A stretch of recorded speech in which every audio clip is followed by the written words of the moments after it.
Black Star Network is here. Hold no punches. I'm real revolutionary right now. Black power. Support this man, Black media. He makes sure that our stories are told.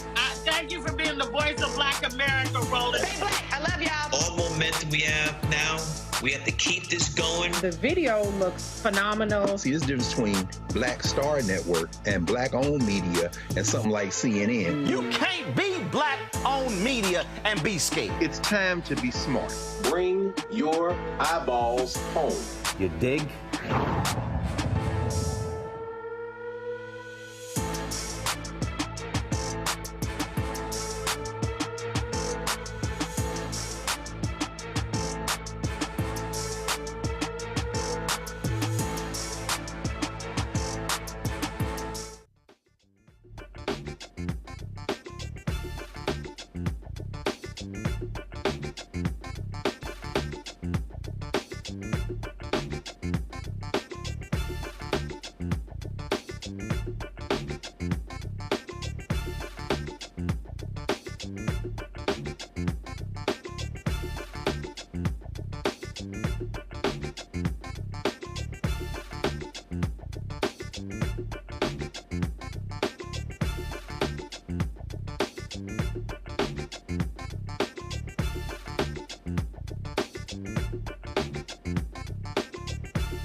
Today is Monday, October 7, 2024. Coming up on Roland Martin Unfiltered, streaming live on the Black Star Network.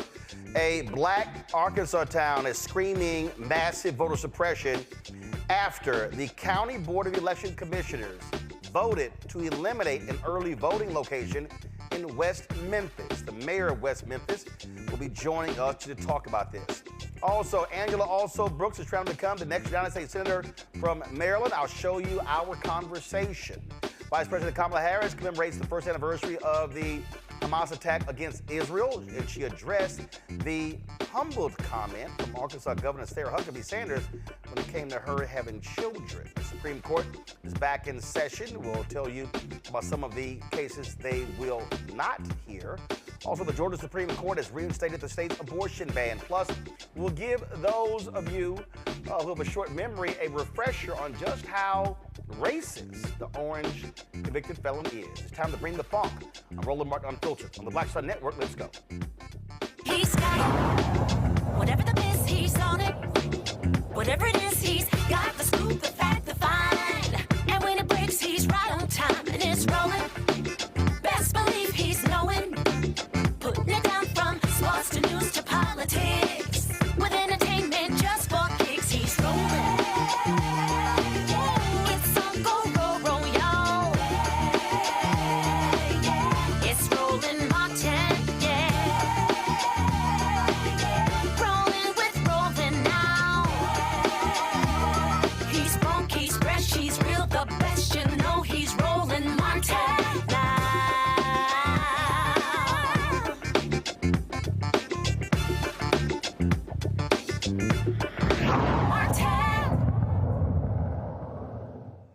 Last week in Arkansas, the Crittenden County Board of Election Commissioners voted 2-1 not to have an early voting location in West Memphis this year, and instead have that location moved to the town of Marion. Some people call it voter suppression, including Mayor Marco McClendon of West Memphis, Arkansas. He joins us right now. Mayor McClendon, glad to have you here on Roland Martin Unfiltered. So first and foremost, give us the distance. How far is Marion from West Memphis? Marion from West Memphis is around 6 miles difference. But it's our whole city. And, you know, we have smaller cities on the other side of West Memphis that depends on that West Memphis early voting site to be able to get there. And, of course, you know, those smaller cities are majority African-American cities. So trying to get those individuals as well as the people of West Memphis to Marion to that city is going to be difficult. When West Memphis is the biggest municipality in the county, it has over the 50,000 population that the county has. Majority of the people live in West Memphis. And Wait. Hold on. I'm sorry.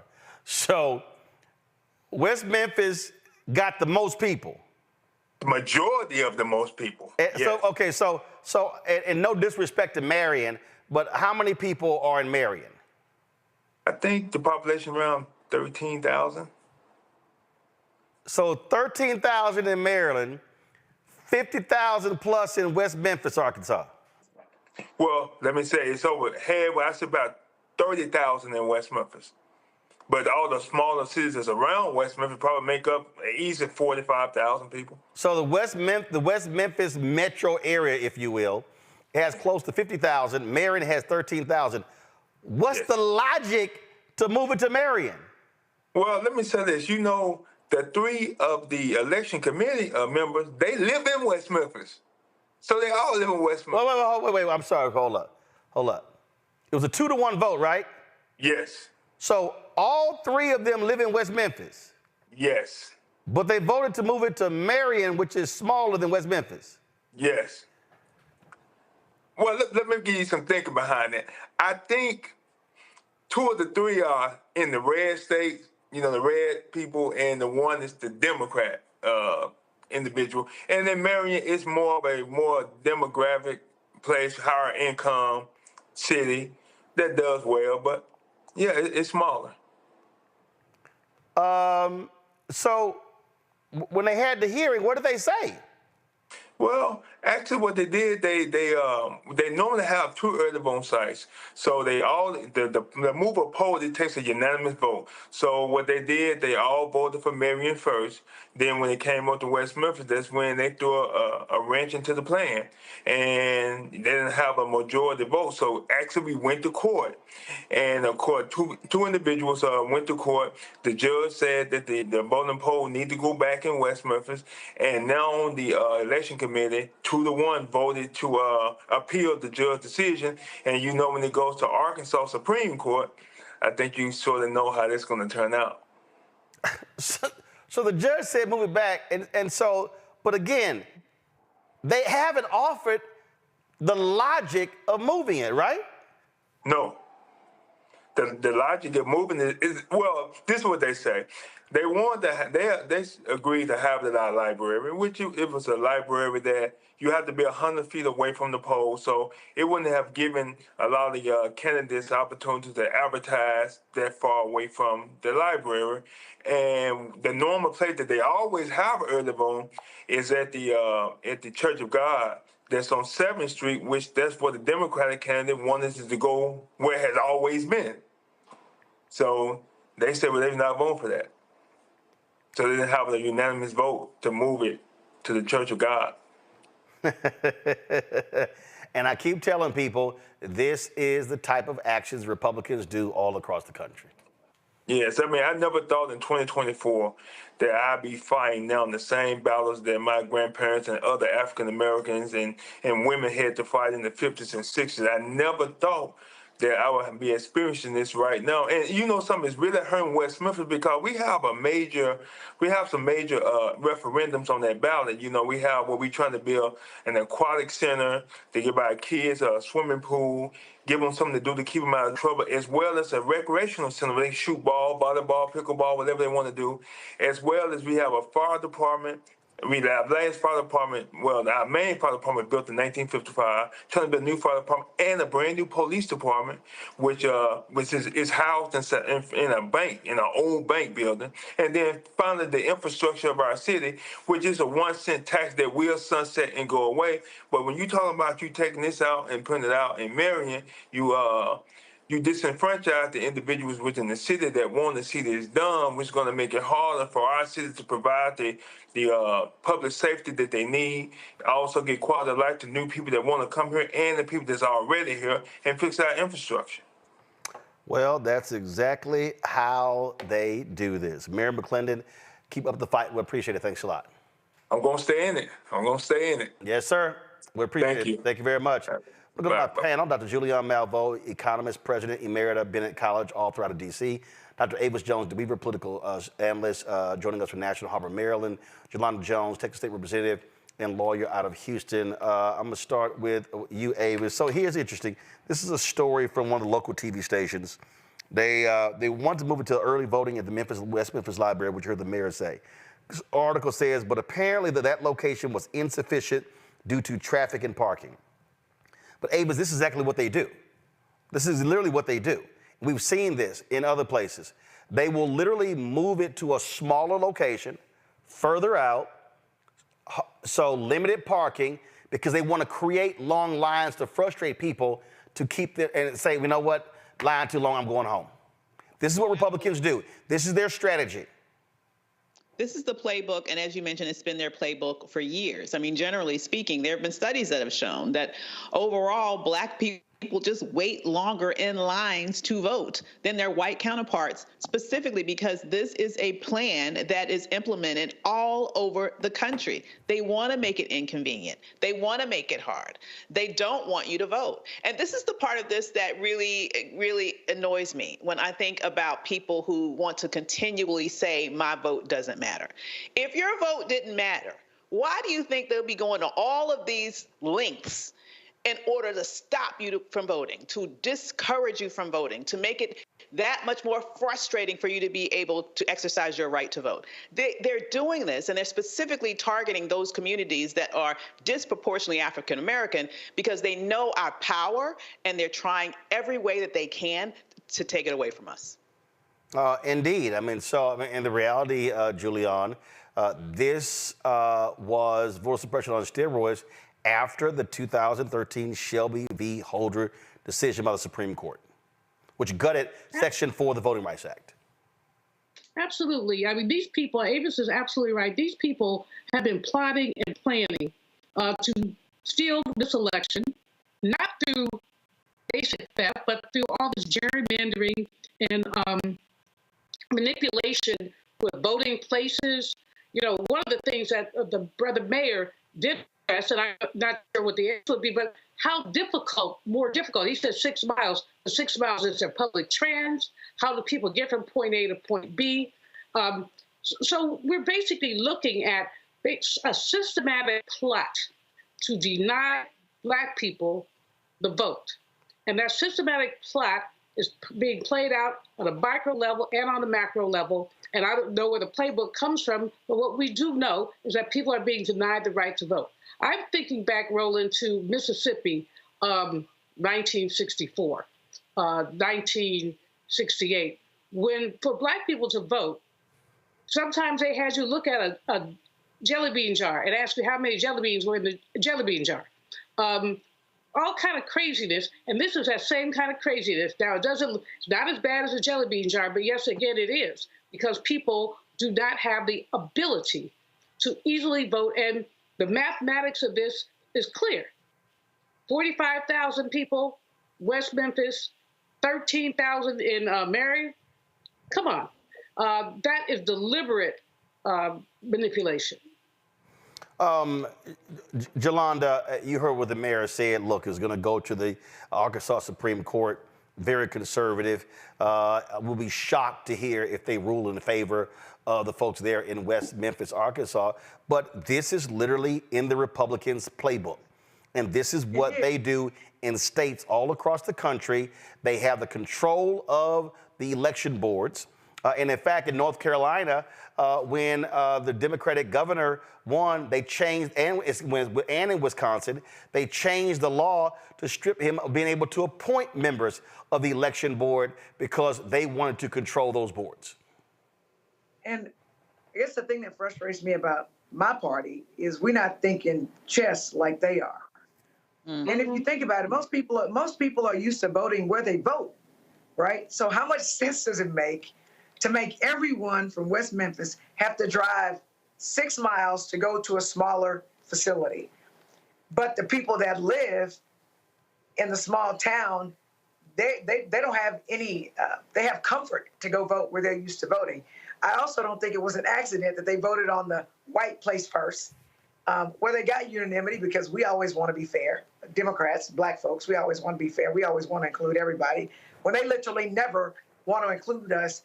And this race is going to be a close race by what all the experts are saying. And so if you take away 5,000 votes here, 10,000 votes here, it adds up, and it's going to make up the margin. So that's what Trump is doing. And they have literally changed the electors and all of the swing states where Republicans get to decide whether elections are certified. And so I'm concerned that they have in place the mechanism to steal this election. But this is just one example. It's the same thing here. The people in the white affluent areas here in Texas, in Houston proper, Montgomery County, they have a lot of places to vote, and the Black places don't. And so what we need to do as Black people is we need to understand that we have to work harder, jump faster, know more, drive farther, wait in longer lines, and we cannot let that dissuade us. Right. We need to do what we have to do regardless, because I've been Black all my life. So have y'all. Y'all know we've got to do better. We've got to work harder, and we just need to do that. And then when we take control, then we need to do the same kind of stuff they're doing. Because all this, when they go low, we go high. Now, that ain't me. When they go low, we need to go lower. All right, folks, got to go to a break. We come back. We are going to talk about A lot of things happening politically, but also I had a chance to talk to Angela Alsobrooks, who's running for the United States Senate in Maryland. We'll have that conversation for you. You're watching Roland Martin Unfiltered on the Black Star Network.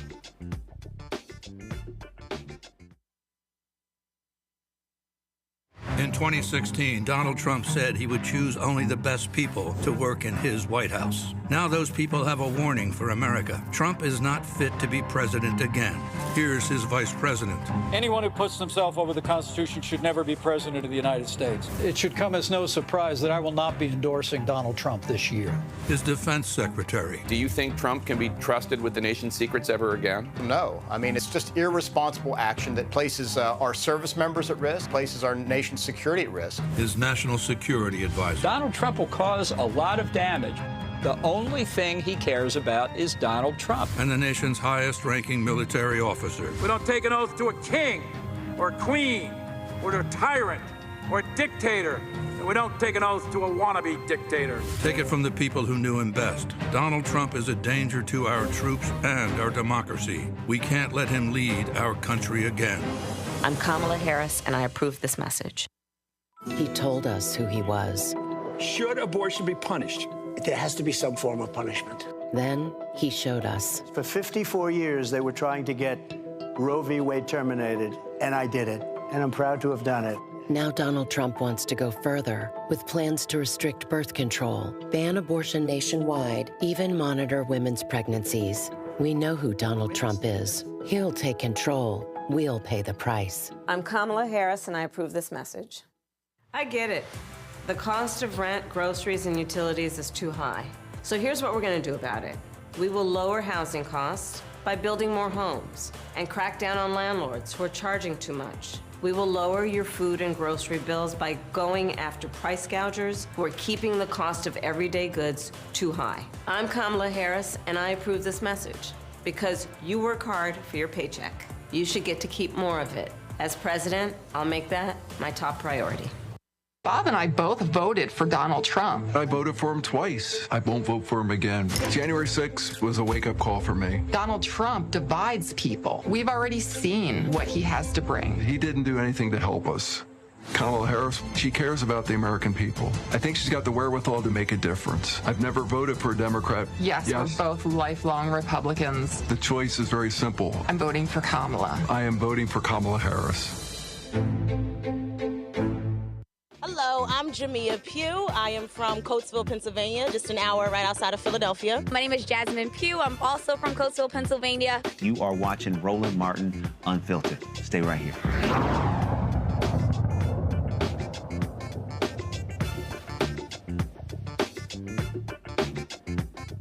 Supreme Court returned from their summer break on Monday and wasted no time rejecting a few cases. The justice refused to hear a challenge from Pennsylvania Republican state lawmakers about President Joe Biden's administration executive order intended to boost voter registration. The justices did not comment in rejecting an appeal from Republicans who claimed the order was an unconstitutional attempt to interfere in the November election. Lower courts had dismissed the lawsuit. The justices also rejected two appeals stemming from baseless claims made by Republicans that voting machines and software of Dominion voting systems were responsible for Trump's defeat in the 2020 presidential election. In one case, the court turned away an appeal from Fulton County, Pennsylvania, questioning a Pennsylvania High Court ruling involving voting machines. The other rejected appeal involved claims from people around the country that Denver-based Dominion tried to silence them. A Supreme Court refused to require doctors in Texas to perform certain emergency abortions when the procedure would conflict with the state's strict abortion ban. The justices left in place a lower court ruling that rejected the Biden administration's claim that federal law requires access to emergency abortion care even in the states that restrict the procedure. The order did not explain the justices' reasoning, nor were the dissents noted. The court's action comes just months after the justices intervened in a similar case in Ohio. In the Georgia Supreme Court, they have reinstated the state's controversial heartbeat abortion law, while an appeal from the Georgia Attorney General's office is being heard. Last week, Fulton County Superior Court Justice Robert McBurney issued an order overturning the law, calling it unconstitutional. The next day, Attorney General Chris Carr filed an appeal. Carr asked the Georgia Supreme Court to reinstate the law during the appeal process. Today, the Georgia Supreme Court granted a stay of the Superior Court order. The order began at 5 p.m. Eastern. Doctors cannot legally perform abortions if they detect a fetal cardiac activity, which is usually seen at around 6 weeks. What we are seeing here, Julian, is the battle over reproductive rights. When you look at the conversation, that's what's dominating. You've got reproductive rights bills on the ballot in Florida. You got Arkansas. You got other states as well. And so much attention is being applied to this by Vice President Kamala Harris.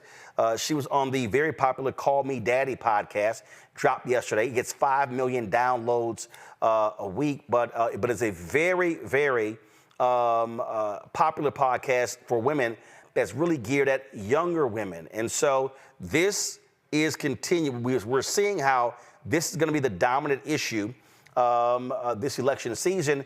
And I keep saying this. Donald Trump got 52% of white women in 2016.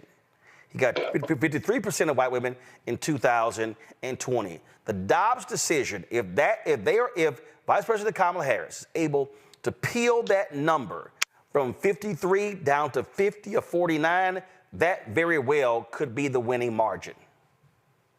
Absolutely. I mean, I think that while people have their racism and their biases, most women feel very strongly that we have the right to bodily autonomy, self-determination. And most women are repulsed by the notion that the orange man would dictate their choices. We've seen commercial after commercial, article after article, people who are, as an example, wanting to do IVF and are afraid. There's one woman who her husband is in the military, and she's worried that if they're transferred to a state that outlaws some of these things, that they may have to delay the starting of their family. And that's not the only case. There's so many other cases. But here's going to be the dilemma, Roland. Polling suggests that economic issues are the most important issues, even though for many women, reproductive rights are equally important. How are people going to balance that? What that many are saying, and I wish the Harris-Walz campaign would talk a lot more about the way that the economic numbers are improving. Inflation is down. It's back down to pre-COVID days. Unemployment rates are low.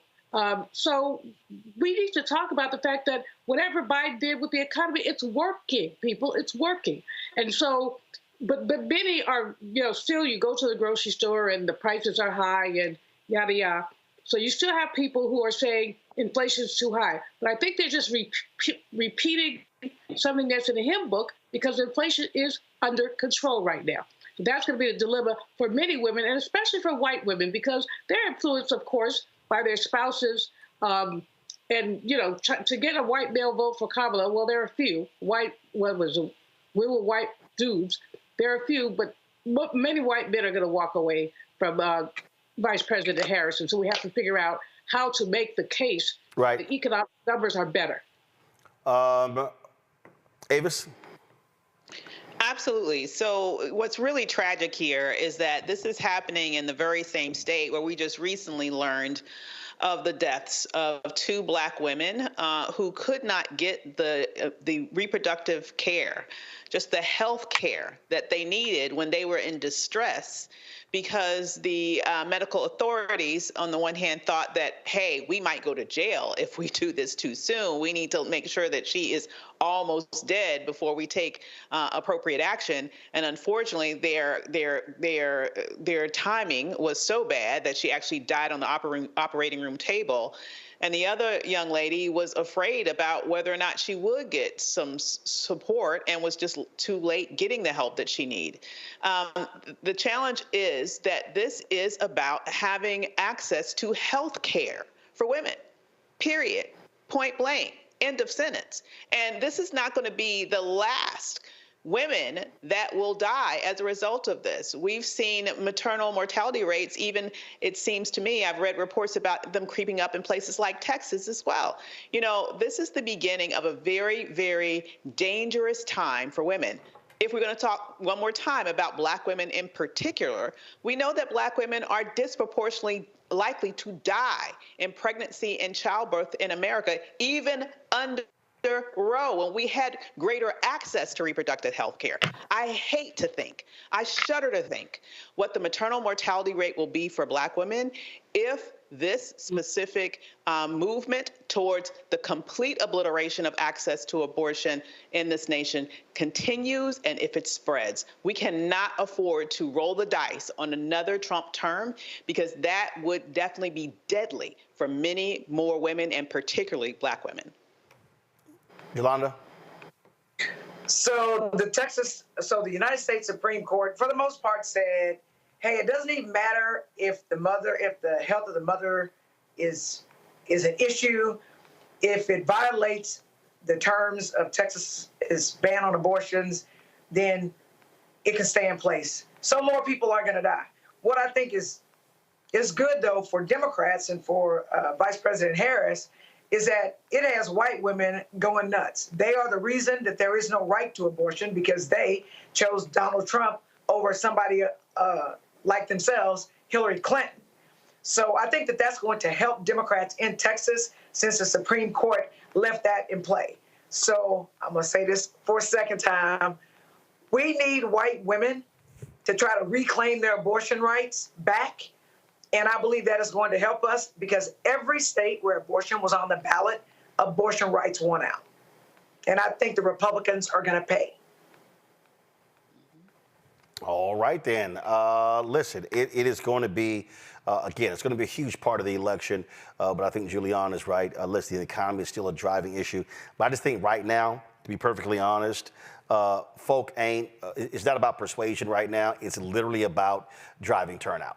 I just think that's just where we are. So I just think that, you can sit here and you can spend lots of time going back and forth. But, I mean, that's just where we are. Now, let's talk about Michigan. The Muslim vote is going to be huge in that particular state.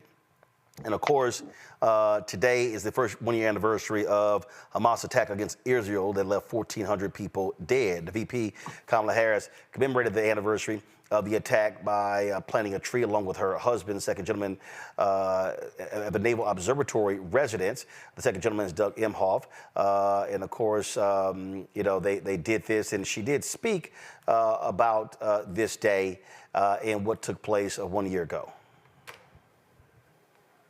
We dedicate this tree to the 1,200 innocent souls in an act of pure evil on October 7, 2023, who were massacred by Hamas terrorists.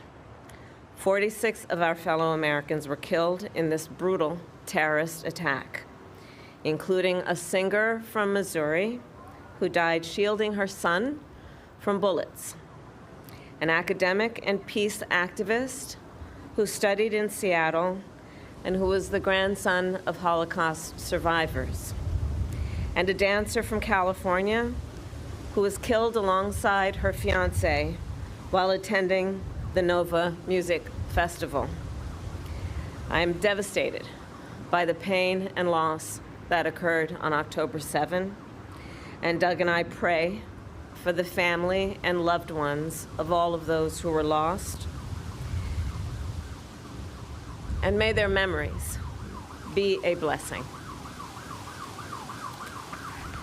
Today, I know many Jews will be reciting and reflecting on the Jewish prayer for mourning, the Kaddish.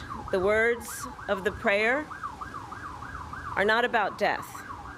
It is a prayer about our enduring belief in God, even in our darkest moments. So as we reflect on the horrors of October 7, let us please be reminded that we cannot lose faith. I will never forget October 7, and the world must never forget. What is asked of us? We must work to ensure Nothing like the horrors of October 7 can ever happen again.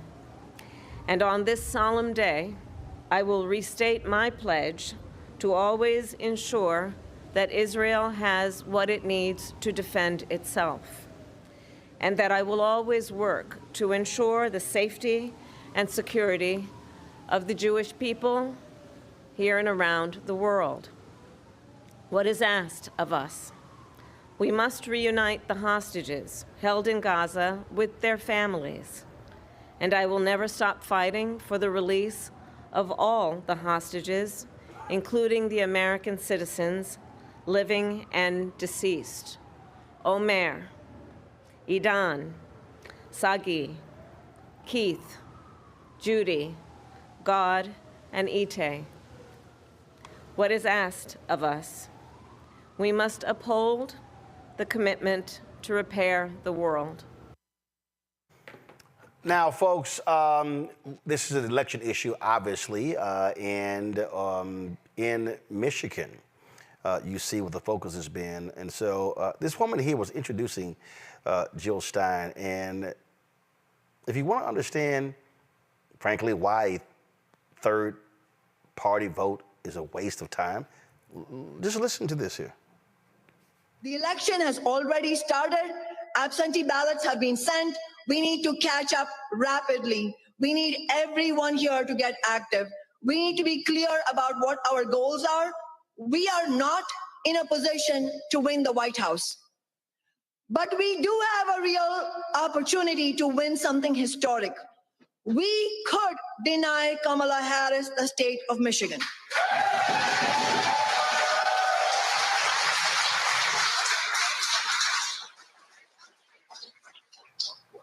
And the polls show that most likely Harris cannot win the election without Michigan. All right. Also today, 25 imams endorsed Vice President Kamala Harris. And in their endorsement, they talked about what the focus is, what the aim is. And this actually took place on Sunday. 25 Islamic religious leaders signed this particular, give me 1 second. This is the letter that they actually signed.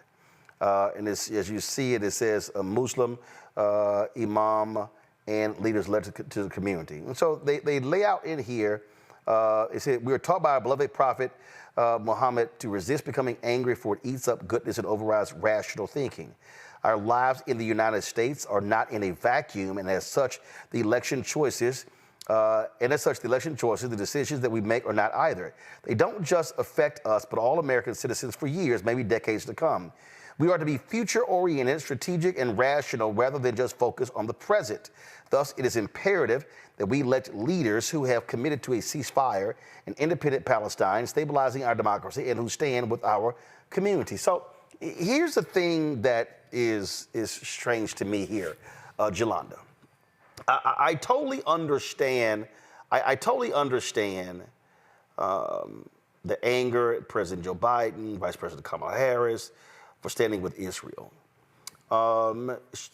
They demanded, they called for a ceasefire. They've actually done that. But you have this battle between Netanyahu and Hamas, whether they actually want to go forward with that. What I'm trying to understand is the woman who was introducing Jill Stein. What do you actually gain if Vice President Kamala Harris loses Michigan and Donald Trump wins Michigan? And Donald Trump actually said today in a radio interview that, oh, the Gaza Strip could be as beautiful as Monaco. The developers weren't thinking about it the right way. His Trump organization, they got no problem if everything in Gaza is wiped out and it becomes beachfront property. So I'm just trying to understand, what do you get by defeating Vice President Harris in Michigan and Trump wins? What you want a ribbon? So I don't know why you asking me that, because I agree with you. First of all, you want because you one of 3 panelists, and I'm asking all 3 of y'all. So what I don't, it's almost like they don't understand one of the 2 are going to win, right? And it's like they don't understand that Donald Trump is going to raise what's left of Gaza, and it is going to be beachfront property, and he going, I promise you, have a Trump business from somebody in his family that's going to make money off of a cleared Gaza. So it's just really interesting when you start talking about third-party candidates who don't have a snowball's chance in hell of winning. Why would you do that? You need to play in the game. You need to be on the side of somebody who can win. And so I don't understand, and I also don't understand why they're acting like Kamala Harris is the damn president. She's not the president. She is the vice president, and she was a good teammate to the president, Joe Biden. So I think it's not very well thought out. I think it shows that they are political novices. I think that Jill Stein wants to be a spoiler, but I think she's going to spoil everything for America if, in fact, they get a number of Muslims to vote for Jill Stein to give Trump the victory. I have no clue why they're not looking at Trump and how dangerous he is. He literally cannot stand the Muslims. So no matter how mad you are at President Biden and Vice President Harris, Trump hates Muslims. He said he hates Muslims. He ain't trying to have no ceasefire. And so I think it's not very well thought out, and I think it is dangerous for democracy. So, Avis, this is what their letter said, alluding to what Jelana just said there. First, in fact, go back to my iPad. First, in fact, what is happening is not on her, for she is not the president of these United States. Prior to serving in her current position, Vice President Harris has been regularly engaging with the Muslim community throughout her long and distinguished career. When Donald Trump passed the Muslim ban, it was then Senator Harris who filed a bill in the Senate seeking to provide access to legal counsel for our brothers and sisters caught in the Muslim ban. Vice President Harris held the first Eid al-Adha celebration in American history at her home, welcoming Muslim leaders from across America into her living room. This is beyond symbolism. It is an affirmation that Islam is an American religion. And again, I totally understand pushing the administration as far and as hard as you can. But this idea of saying, yeah, vote for Jill Stein to keep Harris from winning Michigan, which means, and then to say, oh, we know Stein has no chance at becoming president, but we can keep Michigan from Kamala Harris, which means that it will go to Donald Trump. Avis, I don't get it.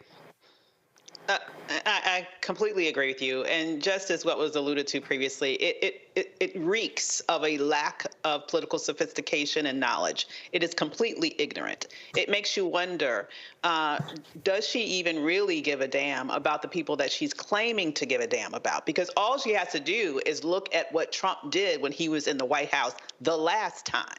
I mean, this is the person who is, best buds with Netanyahu's expansion of settlements in the West Bank. This is the person who allowed the U.S. embassy to be moved to Jerusalem, which was very controversial at the time and likely is still very controversial.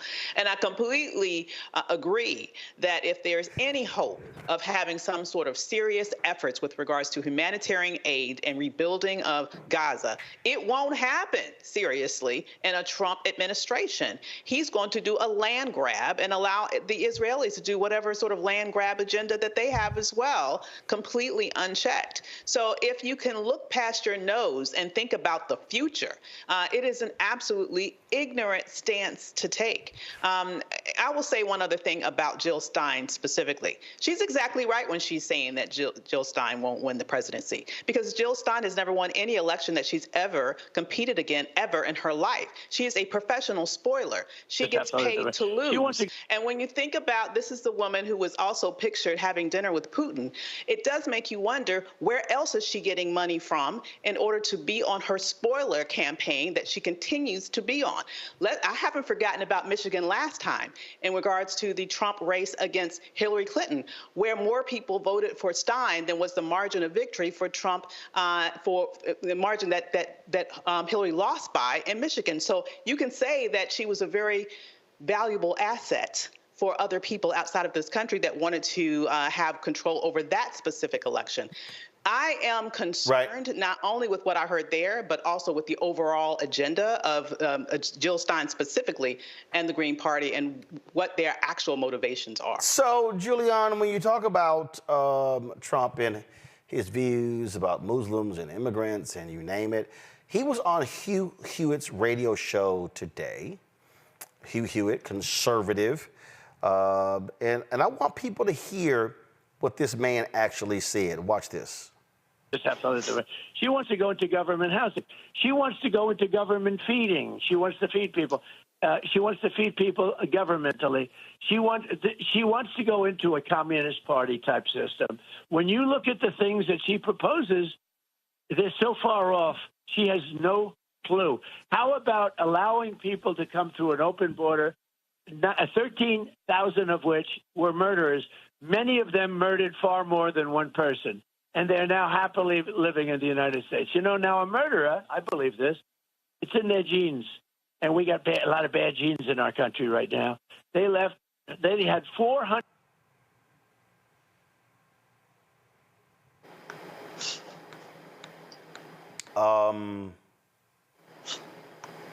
Murderers, it's in their genes, and we've got a lot of bad genes in this country.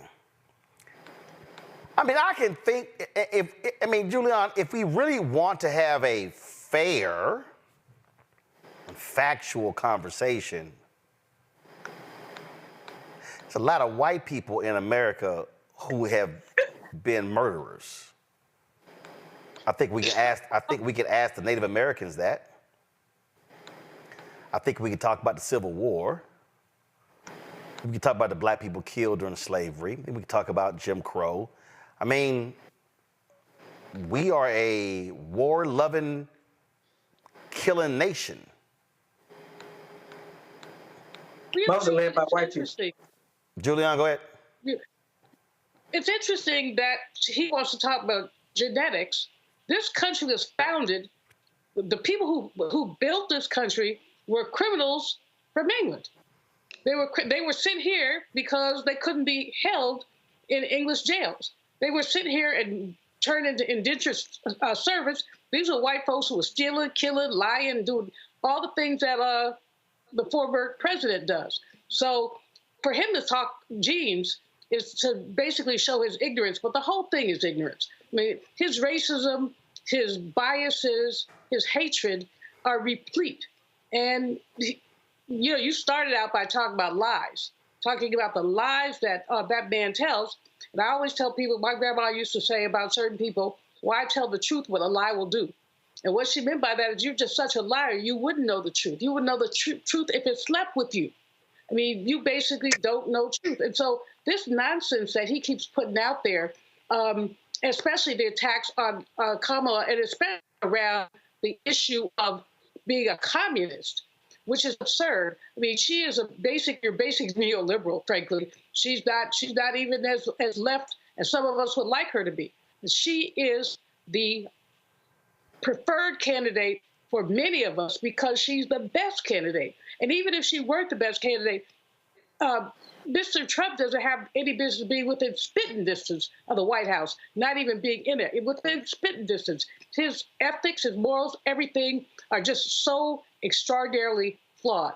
But again, he comes at her with all these buzzwords, and the problem is that some people believe them. Roland, I was at the LA train station on Friday, just minding my business, waiting for someone to pick me up. And a lady sat down next to me and started chatting, and she told me she heard that Kamala was a communist. And I said, but where did you hear that? And where do you watch the news? She said she watched Fox. I said, see, that explains it. You need to change her channel. Watch CNN, MSNBC, something, local news. Don't watch Fox. And she said, well, sometimes they say questionable things. This is an older black woman. Sometimes they say questionable things. I said, so sister, do your work, do your research. This was a sister who was in her 70s, was working 3 jobs to pay her mortgage. Her Social Security didn't cover it. So the economy was important to her.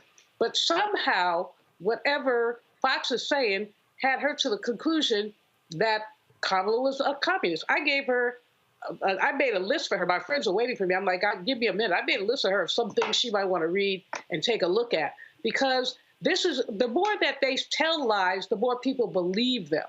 And that's the problem. You hear it over and over and over again. And so this he has to be fact checked. Yeah, I mean, listen, we're not dealing with very smart and bright people. And we're just not. And so we come back, I want to deal more with this. You got a bunch of brothers out here who are pissed off with Magic Johnson because he implored for black men to actually vote for Kamala Harris. But do y'all folk out there who keep trumping Trump, y'all do know how racist this fool is, right? We're going to unpack that when we come back as well, folks. Don't forget, right back at Roland Martin on the Black Star Network. Support the work that we do. Join our Bring the Funk fan club. The goal is to get 20,000 of our fans contributing on average $50 each a year. That's $4.19 a month, 13 cents a day. That raises $1 million for the work that we do here. Of course, you can do so. Cash App, y'all, is so screwed up. I mean, it is so screwed up. They said in order to use Cash App, you got to be an LLC. We're an S Corp, and so they've shut down our Cash App account. And then they have, you can use QR code with Square, but it's matter of fact, one person texted me, and when I sent to them, they asked me for every damn thing except the color of my underwear. And it's complicated as hell. So Cash App, could y'all please go back to the old damn system where it was easier for people to give? I told them, I said, our donations are down 80% because of Cash App changing their procedures. So it's absolutely ridiculous. So please, y'all, let them know exactly how you feel. So matter of fact, move to the other platforms. Okay, so if you want to be able to easily give to us, PayPal, Venmo, Zelle, because Cash App is a joke. Okay, they need to go back to the old rules because it's ridiculous what they've actually done. So PayPal is R Martin Unfiltered, Venmo is RM Unfiltered, Zelle, Roland at RolandSMartin.com, Roland at RolandMartinUnfiltered.com. And so again, PayPal, Venmo, Zelle, while we still deal with this nonsense with Cash App and all of their ridiculous new procedures. So, all right, folks, we'll be right back.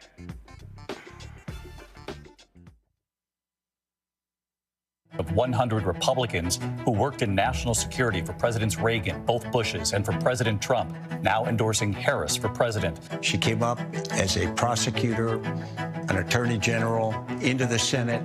She has the kind of character that's going to be necessary in the presidency. Vice President Harris is standing in the breach at a critical moment in our nation's history. We have a shared commitment as Americans to do what's right for this country. This year, I am proudly casting my vote for Vice President Kamala Harris. Former generals, secretaries of defense, secretaries of the Army, Navy, and Air Force, CIA directors, and National Security Council leaders under Democratic and Republican presidents, Republican members of Congress, and even former Trump administration officials agree there's only one candidate fit to lead our nation, and that's Kamala Harris. I'm Kamala Harris, and I approve this message. Kamala Harris has never backed down from a challenge. She put cartel members and drug traffickers behind bars, and she will secure our border. Here's her plan: hire thousands more border agents, enforce the law and step up technology, and stop fentanyl smuggling and human trafficking.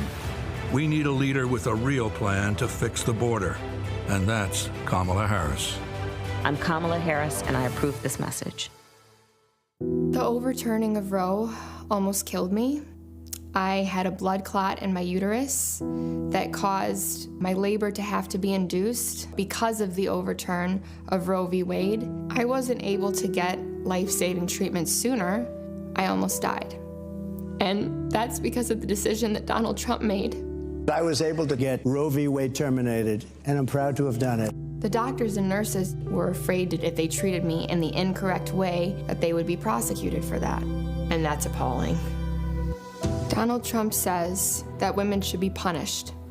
Do you believe in punishment for abortion? There has to be some form of punishment. For the woman? Yeah. I believe that women should have reproductive freedom to make the choices about their own bodies. 4 more years of Donald Trump means that women's rights will continue to be taken away one by one by one by one. This has to stop because women are dying. I'm Kamala Harris, and I approve this message.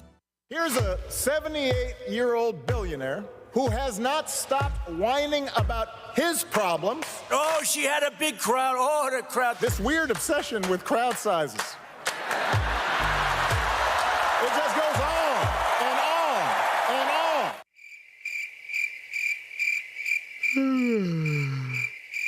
America's ready for a new chapter. We are ready for a President Kamala Harris. I'm Kamala Harris, and I approve this message. Hey, yo, what's up? It's Mr. Dalvin right here. What's up? This is KC. Sitting here representing the Jodeci. That's Jodeci. Right here on Roland Martin Unfiltered.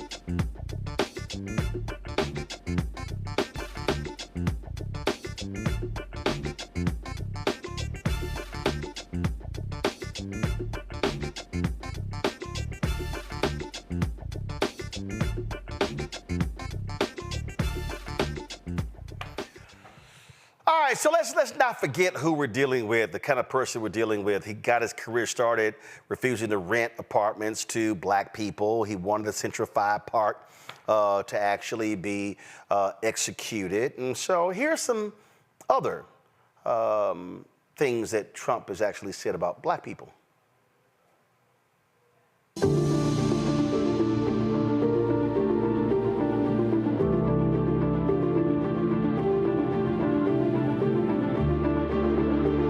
Is too high. We have to leave it the way it is. I worked at fast food for over 30 years, and I had to support my kids off of that money.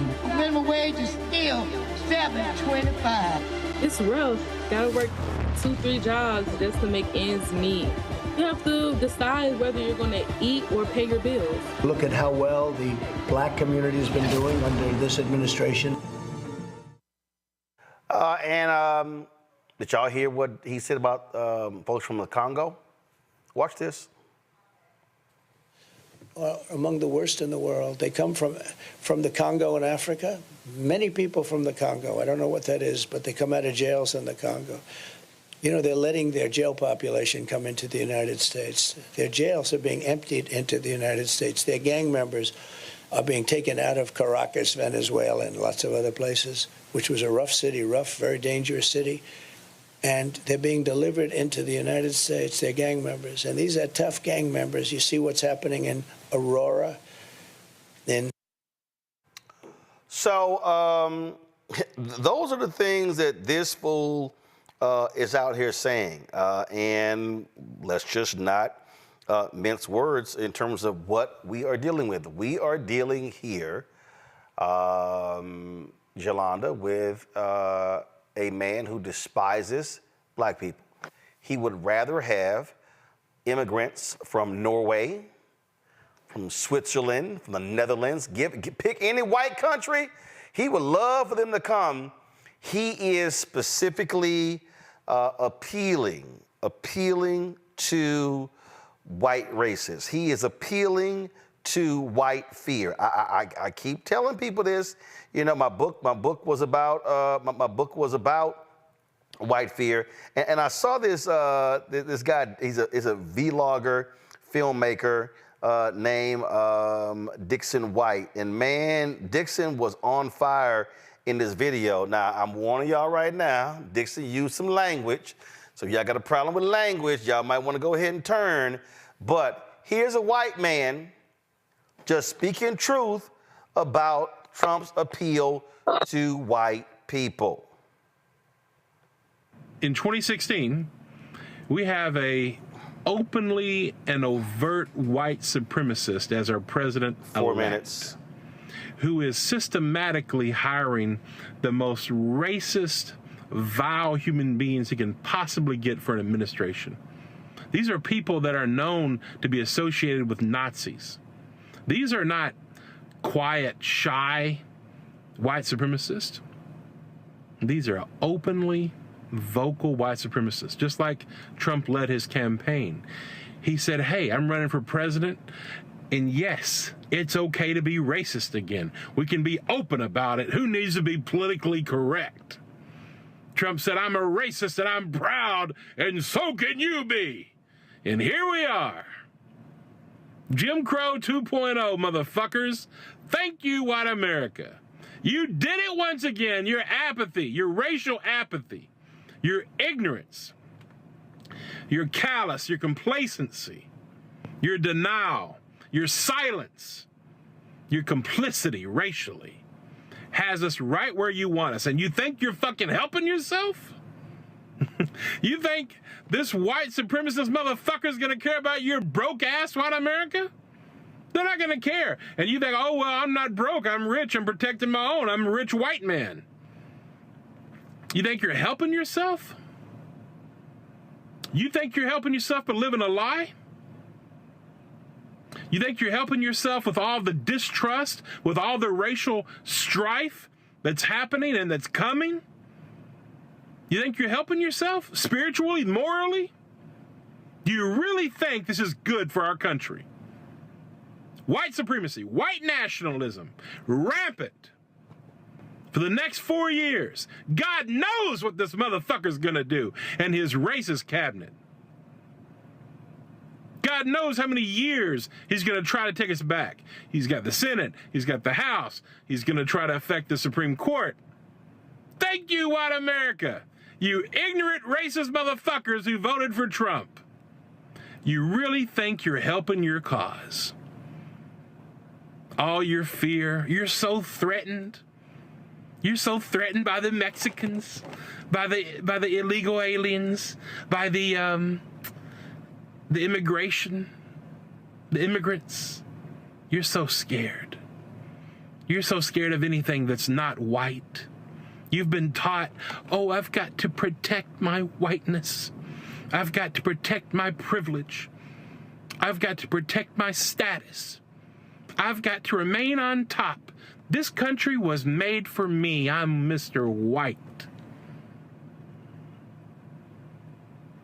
You're pathetic. You're disgusting. And you're a psychopath. It's social, psychological narcissism. That's what white supremacy is. And it's systemic. And it's working very well.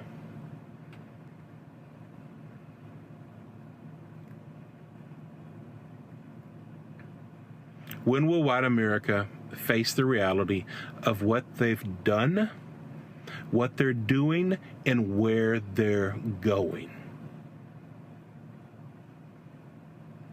White America, you're taking us all to hell, straight to hell.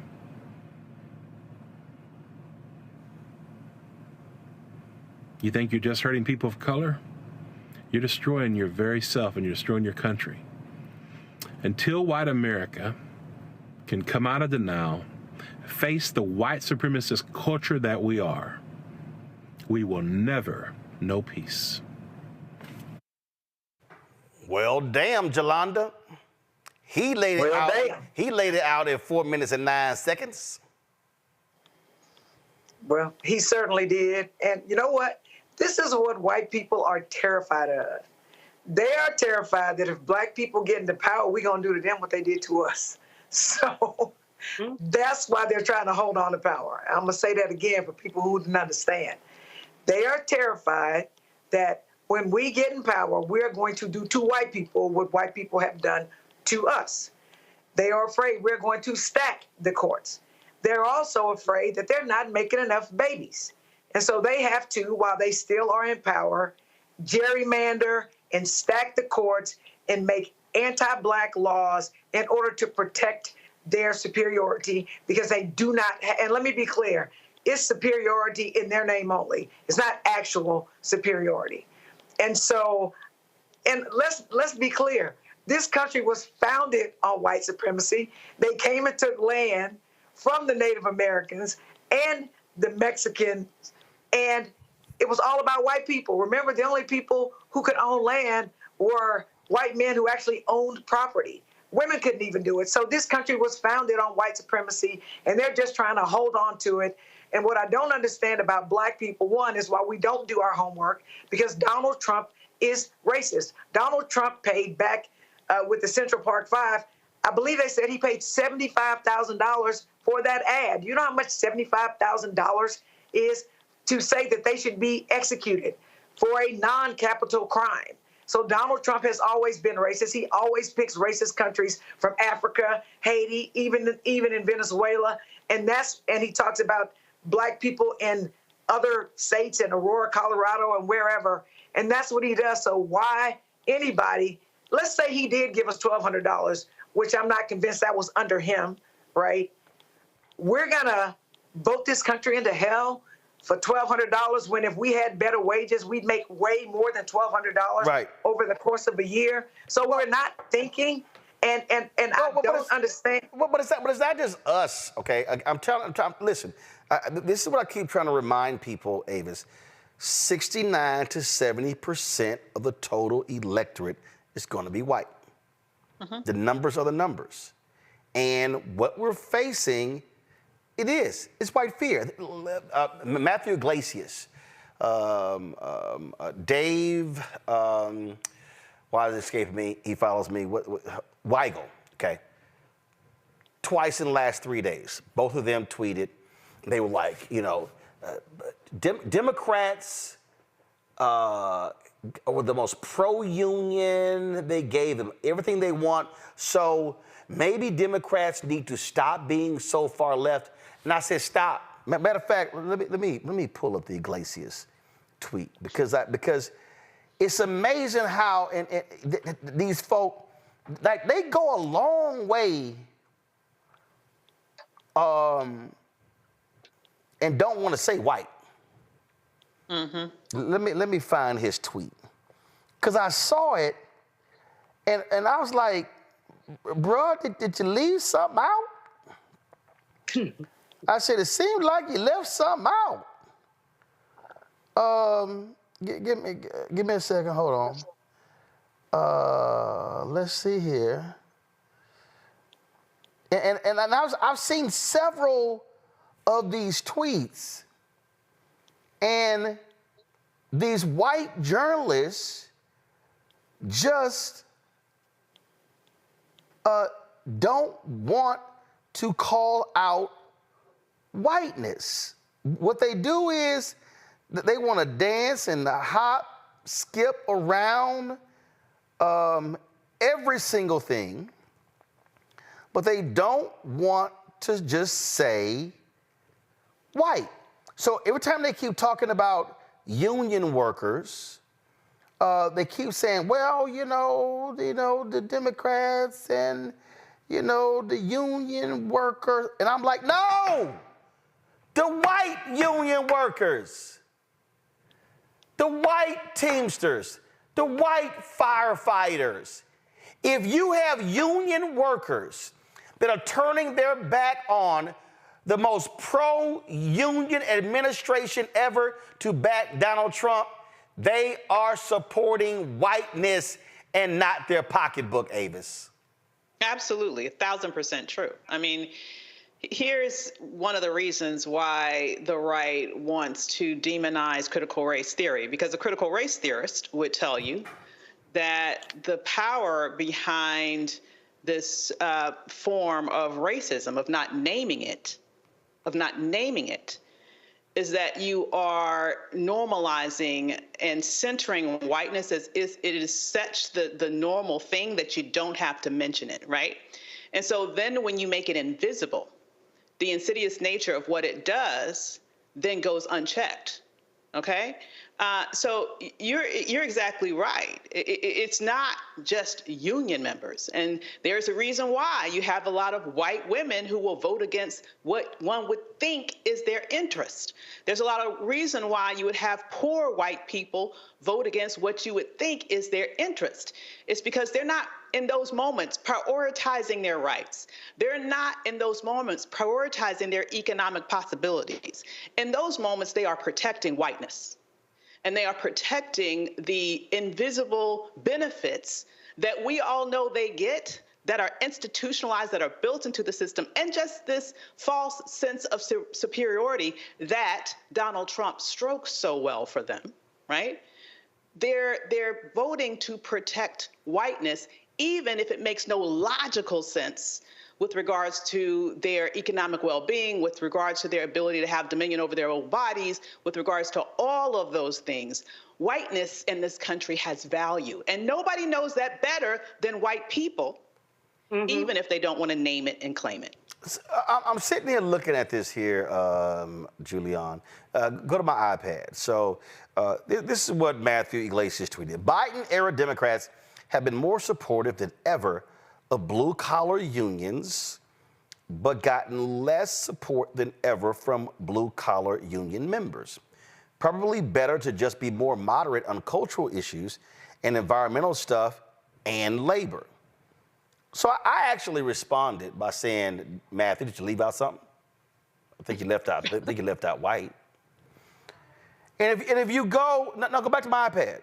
So I just want y'all to go. So when you start going down here and looking at all these responses and, oh, this is reasonable and fair enough. A center-left coalition whose base is suburban, well-educated white women is not key to long-term success.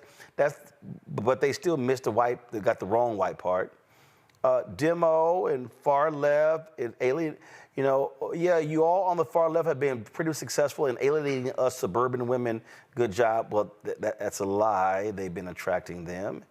And so then you keep going, and the old class warfare design, oh, here we go, keep old moderates and the environment, oh, it's the education polarization overrides material interest in this new information age. See, y'all, Democrats should adopt all of my preferred policy positions. And you keep going to cultural issues and moderate and all these people, they just keep, but they're just ignoring, and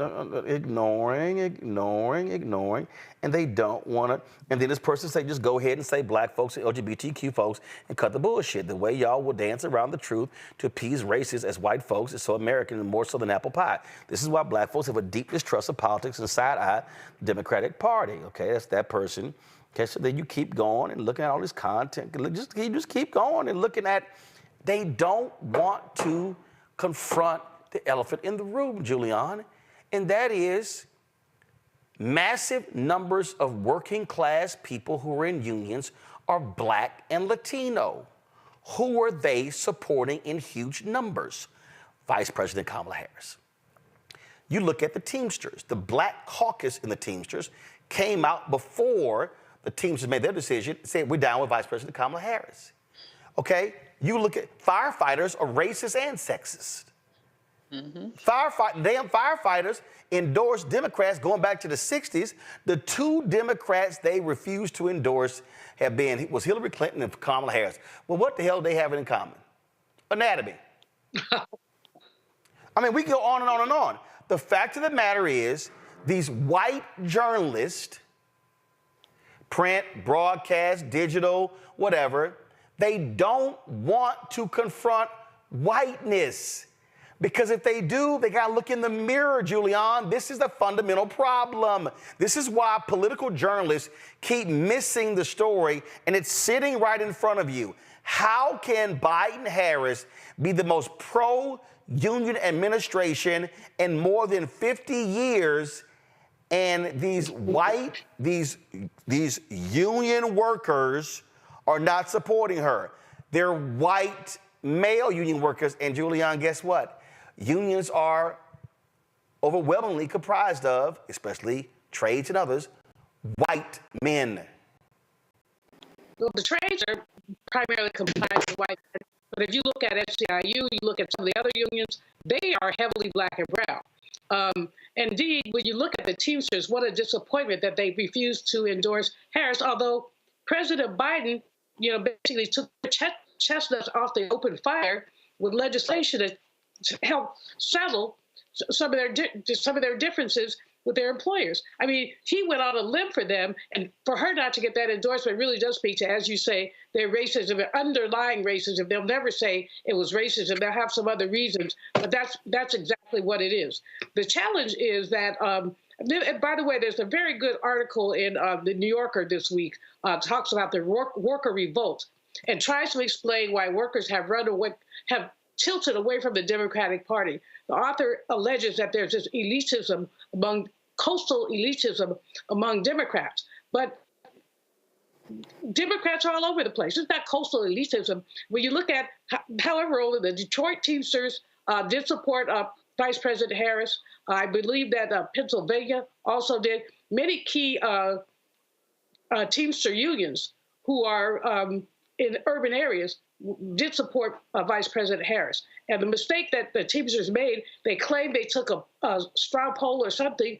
I know a whole lot of people said they never got the poll. So this might have been a selective poll that went to certain people to justify what is a poor decision. But back to the whiteness thing, I mean, you're right, they have to deny it. But you don't have to they don't have to say white. Just look at Project 2025. Anti-DEI. No. But the reason I gotta stay on that in the workers is because if you keep running from it, then you get this trash analysis on the air. Andrea Mitchell, well, I think, Kamala needs to do more interviews with major press because I was talking to business leaders and they say they don't know what her economic policies are.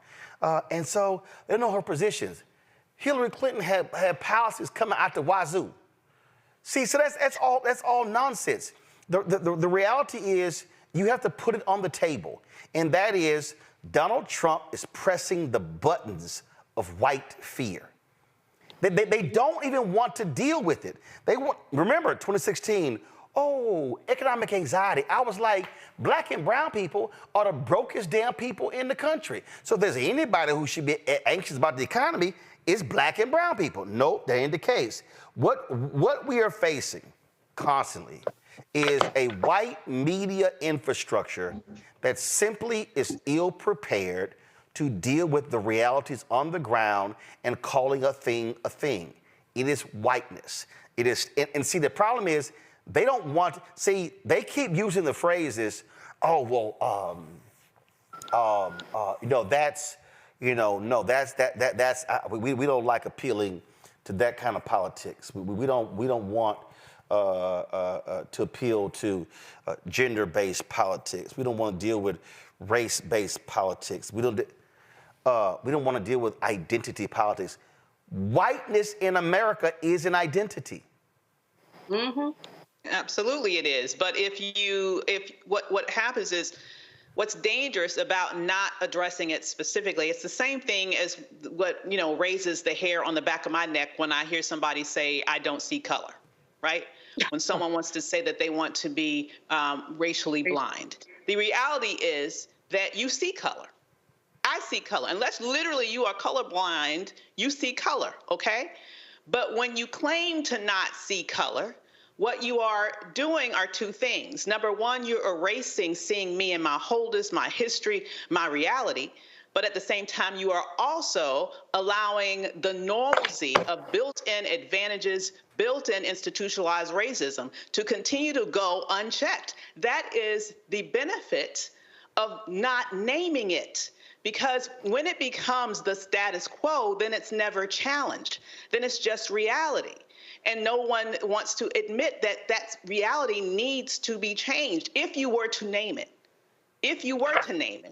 then a moral country would require that you address it.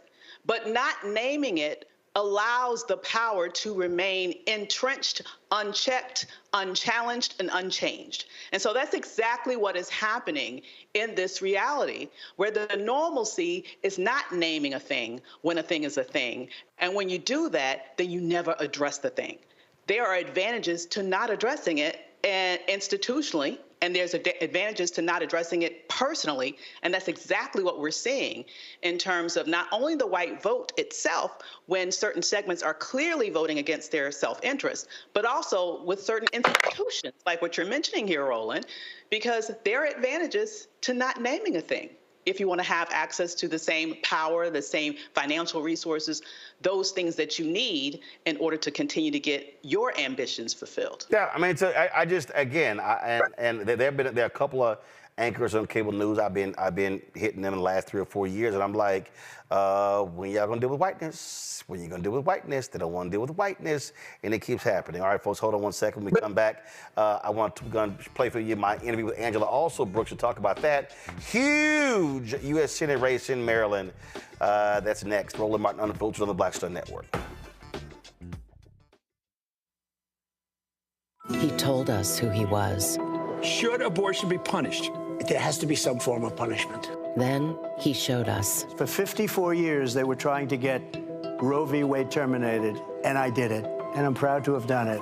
Now Donald Trump wants to go further with plans to restrict birth control, ban abortion nationwide, even monitor women's pregnancies. We know who Donald Trump is. He'll take control. We'll pay the price. I'm Kamala Harris, and I approve this message. In 2016, Donald Trump said he would choose only the best people to work in his White House. Now those people have a warning for America. Trump is not fit to be president again. Here's his vice president.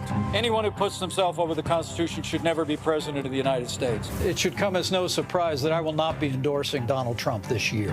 His defense secretary. Do you think Trump can be trusted with the nation's secrets ever again? No. I mean, it's just irresponsible action that places our service members at risk, places our nation's security at risk. His national security advisor. Donald Trump will cause a lot of damage. The only thing he cares about is Donald Trump. And the nation's highest ranking military officer. We don't take an oath to a king or a queen or to a tyrant or a dictator. And we don't take an oath to a wannabe dictator. Take it from the people who knew him best. Donald Trump is a danger to our troops and our democracy. We can't let him lead our country again. I'm Kamala Harris, and I approve this message. I get it. The cost of rent, groceries, and utilities is too high.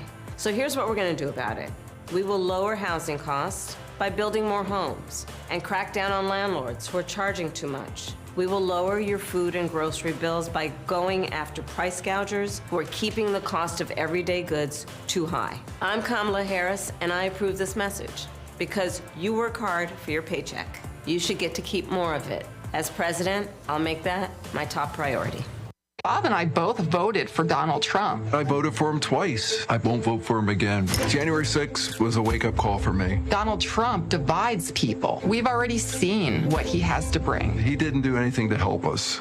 Kamala Harris, she cares about the American people. I think she's got the wherewithal to make a difference. I've never voted for a Democrat. Yes, we're both lifelong Republicans. The choice is very simple. I'm voting for Kamala. I am voting for Kamala Harris. IVF is a miracle for us because it allowed us to have our family. After having my daughter, I wanted more children, but my embryo transfer was canceled 8 days before the procedure. Donald Trump overturning Roe v. Wade stopped us from growing the family that we wanted. I don't want politicians telling me how or when I can have a baby. We need a president that will protect our rights, and that's Kamala Harris. I'm Kamala Harris, and I approve this message. What's up, everybody? It's your girl, Latasha from the A. And you're watching Roland Martin Unfiltered.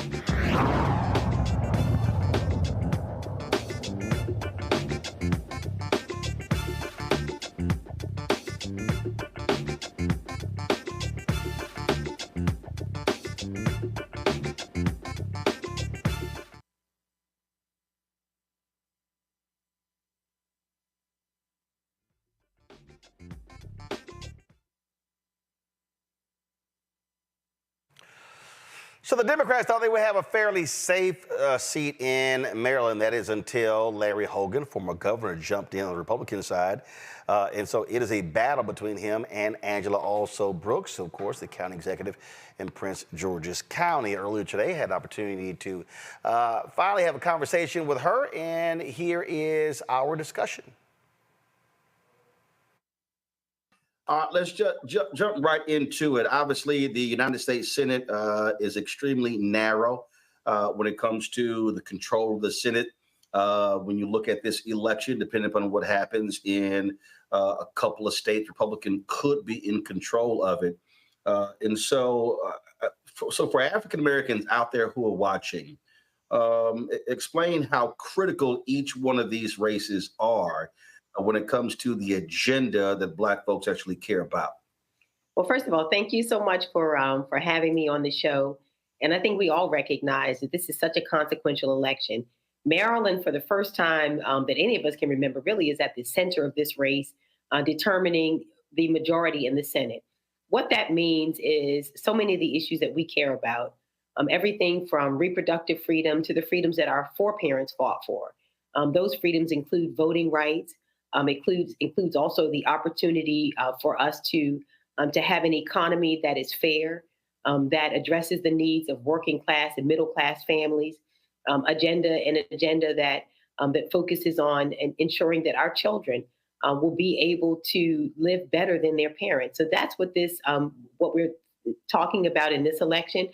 Gun violence, which is of course also disproportionately impacted our community. We know that in America, the number one way that our children die is by gun violence. So also having sensible gun legislation is going to be really important. But key to all of that is maintaining Democrats in the majority in the Senate, because we recognize that the Republican Party has already made their agenda clear.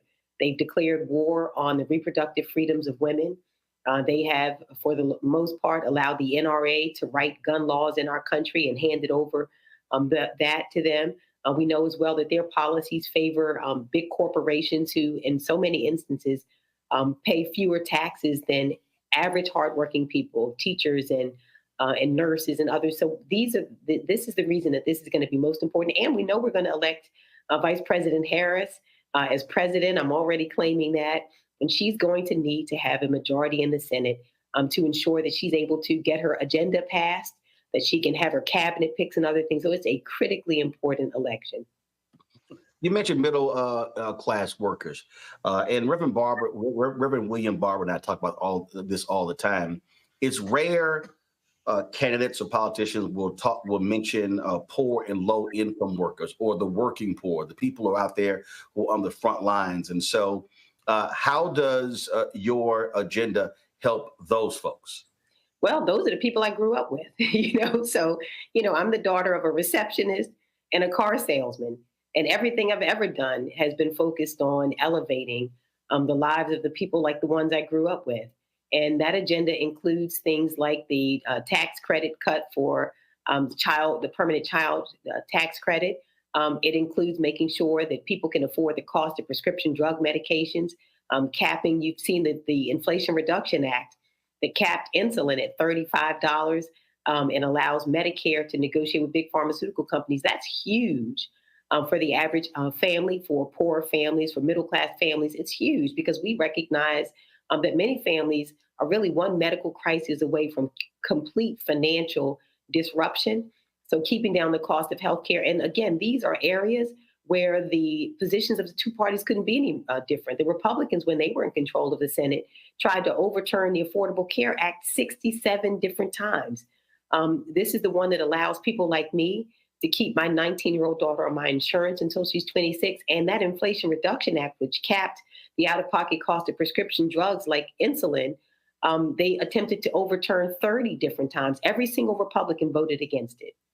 So it has been the Democratic Party that has really centered affordability in healthcare and healthcare costs. And we're going to have to maintain the majority in the Senate to really make sure that our policies are favoring the hardworking, as you put them, people in the middle and lower income families. That's going to be really important. One of the areas that people are focused on, high cost of rent, a lack of housing in this country. What often does not get talked about is the fact that after the housing foreclosure crisis of 2008, we built the fewest number of homes in 2010, 2020 since the 1940s. Prince George's County was greatly impacted by the housing foreclosure crisis. Significant amounts of Black wealth was wiped out. as a result of that. And so what is your housing plan in terms of the federal government incentivizing developers to actually build housing? Because that really is the problem that we have. We did not build enough in 2010, 2020. And here we are 4 years into this decade, and we still have not kept up as well. That is a huge part of the housing issue. As the second point is also private equity is estimated will own about 40% of single family homes by 2030. And so how do you also propose in dealing with that? Because if Wall Street is owning 40% of all single family homes, they have no incentive to sell. They want people to remain renters. Well, I mean, you're right. We have a huge housing crisis in our country. It's happening all across the country, and it's definitely also happening here in Maryland, where I talk to families who are concerned about housing affordability. You know, the reality is, as you've mentioned, we've gone backwards in some regards. You know, my parents, who married at 22 and 23, and neither of my parents had the opportunity to go to college and to reach the levels that we're talking about. But they, after 5 years, could afford to buy a modest home. That's no longer, the expectation of so many of our kids. What I've done here in Prince George's is to really prioritize growing the stock of affordable and workforce housing. In fact, we have preserved or created 5,000 units of workforce and affordable homes just since 2020. Now, what we've done is to do that through some creative tools. We've created here a housing investment trust fund. We've also done the right of first refusal. You mentioned developers. Part of what we've done is to ensure that in the areas where we see growth and investment, we've worked with developers to cap the increase in rents in certain properties to ensure that people can continue to afford to live in those areas, even as we make additional economic investments. I agree, as we talk about moving forward, with what Vice President Harris has proposed in terms of offering also incentives, $25,000 incentives. She's proposed to help first-time home buyers. But I have to tell you that I think that one of the areas we have to also really focus on is just increasing income. Economic opportunity is going to be a priority for me. It has been as county executive. It's the reason that I worked hard to attract the national FBI headquarters to Prince George's County so we could have cybersecurity and technology jobs and really make sure that we're growing wealth in our communities. I think that's going to be critically important. It's going to be creating the housing stock. And I think we also just have to continue to focus on creating jobs. And Prince George is here, and this is something I'll do across the state. We have created more businesses than any county in the state of Maryland. We've also created more jobs. This is going to be important. Things like that bipartisan infrastructure bill that will allow us to bring roads, bridges, internet, and to really help us to attract businesses and to grow our economy is going to be most important. Not only to helping people afford the cost of living, but that's the way that we grow wealth and help us to be able to afford the cost of assuming home ownership. We want people to be home owners. That's the point. And working to make sure that happens means we have to continue to work to really increase the bottom line for most families, for more and more. You talk about the issue of wages. The economics is a huge issue. When you look at Baltimore, when you look at other cities around the country, you see folks who are left out of this particular economy as well. We hear this a lot in terms of young Black men and others. And so what exactly can a U.S. Senator do when it comes to public policy to help spur not only investment, but really growth in these areas that have been largely forgotten? People are complaining about gentrification. They complain that, even if you look at these opportunity zones, developers come in, get tax breaks, but they really don't actually help the people who live there. And so speak to that again, creating those opportunities as a U.S. Senator. Yeah, well, so I first of all, I'm really glad that I'm going to have some good partners here. Governor Westmore is a really great partner. Our other federal representatives are really great partners. And talking about what we must do is, again, to attract the kind of infrastructure dollars here that help us to grow the economy. And I'll give you a great example. This is the reason we cannot elect, for example, my opponent, who sent back $900 million, if you can believe this, to the federal government. Those dollars have been designated for the Red Line in Baltimore to create the kind of transit hub that would have allowed us to not only attract business, but to also help people get to economic opportunity. And in the former governor, he literally sent back $900 million to the federal government and canceled the Red Line project. That's what I will not do. I'll be instead working with Governor Moore, working with Senator Van Hollen and our other delegates, Congressman Mfume, to continue to bring to our state the kinds of investments that will allow us to attract business and to grow it. So that's what how was that Red Line going to actually help workers? Because again, when people hear that, it's like, okay, they hear the project, but what would that have done for regular, ordinary folk?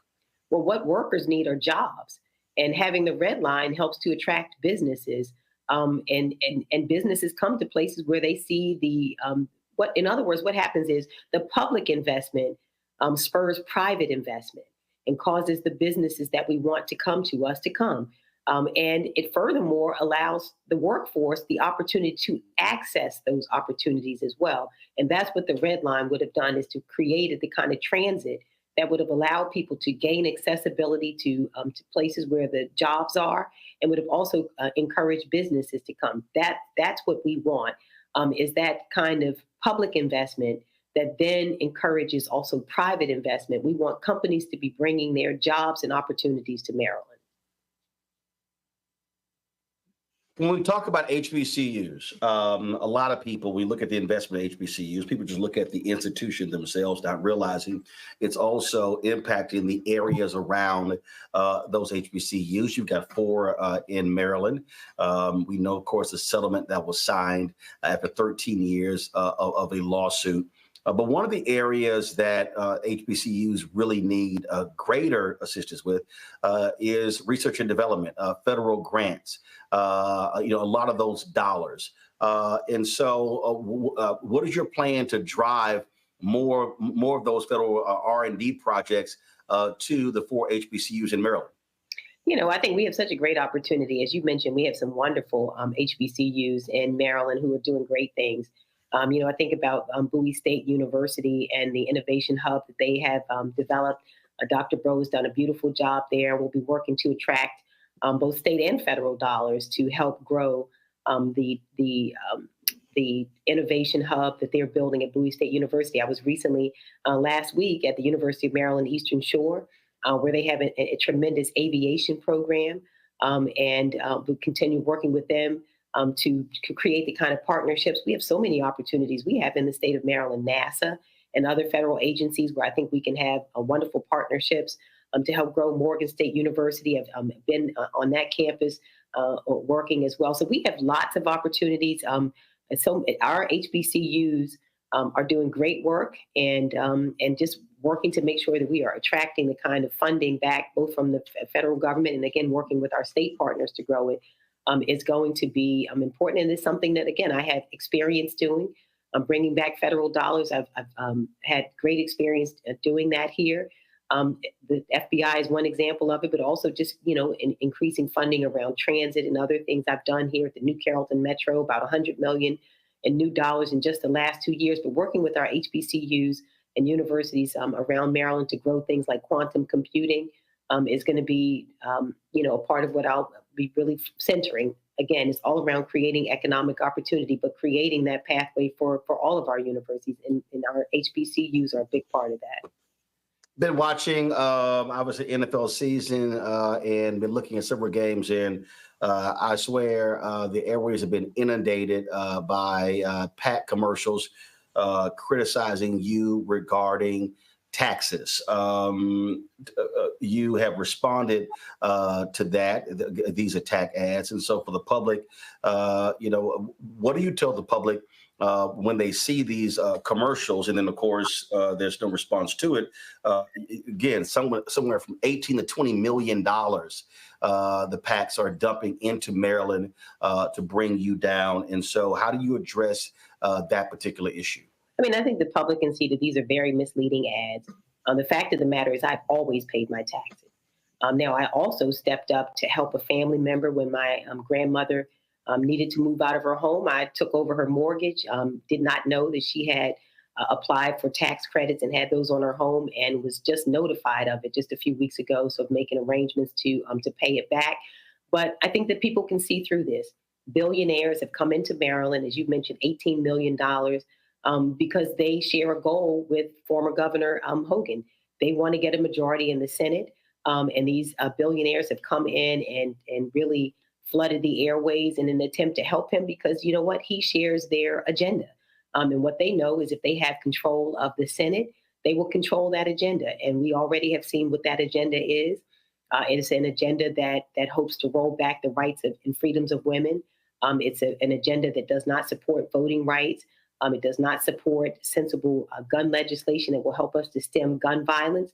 But we know, as a matter of fact, that unlike what my opponent says, he's not an independent. He's on their team, which is why they are spending these billionaires who are not only spending in Maryland, but they are also spending millions of dollars in places like Pennsylvania and all across the country, hoping to defeat Democrats. And they have come to attack me because they realize that Maryland is a critical seat that will help to determine the majority in the Senate. And the Marylanders are savvy, and I think they can see through it. Last question for you. Education is a topic that people say they care about, but when it comes to campaigns, rarely gets brought up. And as I'm somebody who supports school choice, parental choice, but I believe that if there are public charter schools that are working, hey, that's great. If there are those that are not, they got to go. Same with traditional schools. And so, are you supportive of public charter schools? And what do you see? What do you want to see done to improve the educational outcomes in Maryland, especially among Black kids who were greatly impacted, and the data is in by COVID and what happened from 2020 to present day? You know, I think obviously education is the great equalizer in our country. I've always said that, and I've been a huge proponent of supporting investments in education. One of the areas that I'm really interested in continuing to work is to make sure that all of our children have an equal opportunity to succeed. We know, unfortunately, since so many of our schools are funded by local property taxes, your zip code generally determines the quality of your education. So I'll be working as a senator to make sure that we are funding Title I. I think it's also going to be important to make sure we're increasing funding for things like Individuals with Disabilities in Education Act, so that all of our kids will have that opportunity. And we recognize it of varying abilities to succeed. I'm also going to be just continuing to work to make sure that we are funding education throughout, making sure we keep down the cost of college. I think we're going to have to do things like investing in Pell Grants to ensure that our kids continue their education. But these are issues that I have worked on as county executive, and I'll continue to do so as a senator, is to really make sure that we are funding education and creating opportunity across a wide spectrum for all of our students. But what about public charters, especially those African Americans? Yeah, you know what? I think that public funds really should be the public schools. That we should use public funding for public schools. I do understand that families, but public charters are public schools.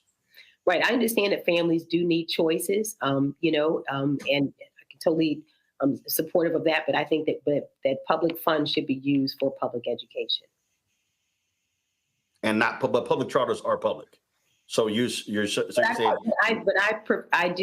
I support public schools first, is what I support. Public schools first. But I do understand that we have some charter schools here that have done very well also. Right. Okay.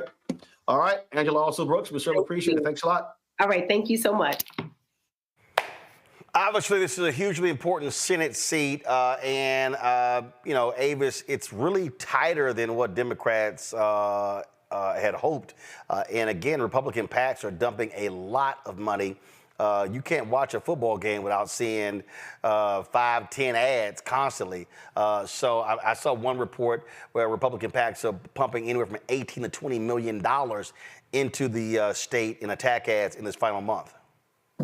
Absolutely. Well, they're trying to make sure that the Republicans are able to get control of the Senate again. I mean, this is, you know, in many ways, as it relates to the Senate, who knows, Maryland might be this year's Georgia, right? We might be that state that really makes the consequential difference with regards to whether or not the Democrats can at least in some way maintain control of the Senate. And we know how important that is in terms of judicial appointments, in terms of if we definitely get Vice President Harris across the finish line, the bottom line is that she's going to need to have a Congress that allows her policies to get put into place. And so we can't just focus on the presidential election only, as important as that is. We also need to make sure that we vote down the ballot, and in Maryland specifically, we need to make sure that we get that sister in the Senate. It is going to be, I mean, again, I look at several different polls, Julian, showing Alsobrooks up by 4 to 5 points.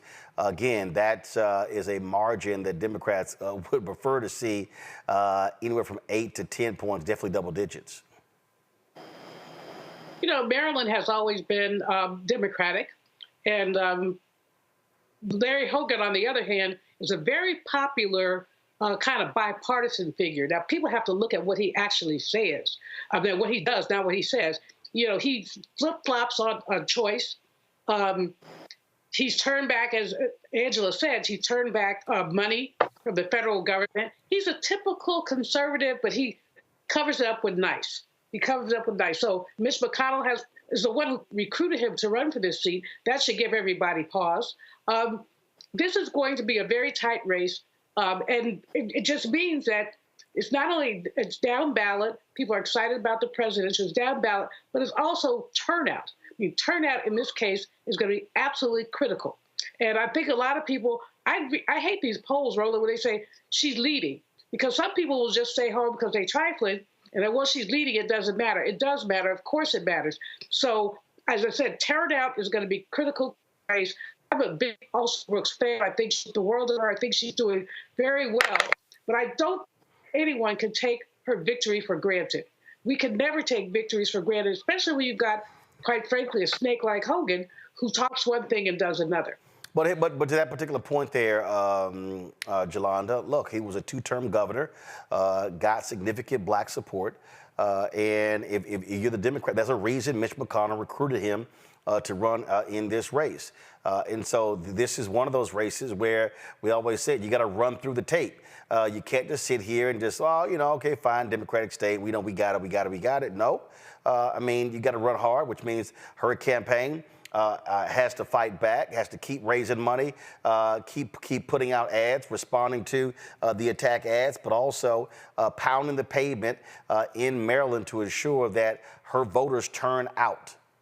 Because again, listen, they're expecting Vice President Kamala Harris to win Maryland by anywhere from 18 to 20 points. And so if she's winning by 18 to 20 points, there's no reason why this should be a 4 to 5 point race.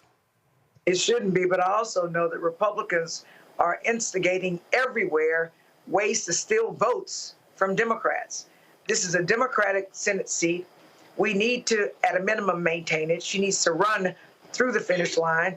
At the end of the day, we need to make sure that the Senate stays Democratic, because the Senate are the ones who help with Supreme Court appointments. And we know that we want Vice President Harris to win the presidency, but if for some reason she doesn't, we need to make sure that the Senate is Democratic so that we don't get 3 more Republican Supreme Court justices, because we see what the Republican Supreme Court justices have done. They've turned back the hands of time and put us back into Jim Crow, women's rights gone, black folks, it's against the law to talk about the impact of racial segregation and racial discrimination. So we've at a minimum got to do that. So we need to work hard to get Alsobrooks elected, because we need to maintain that seat, and then we need to take some others in some other places.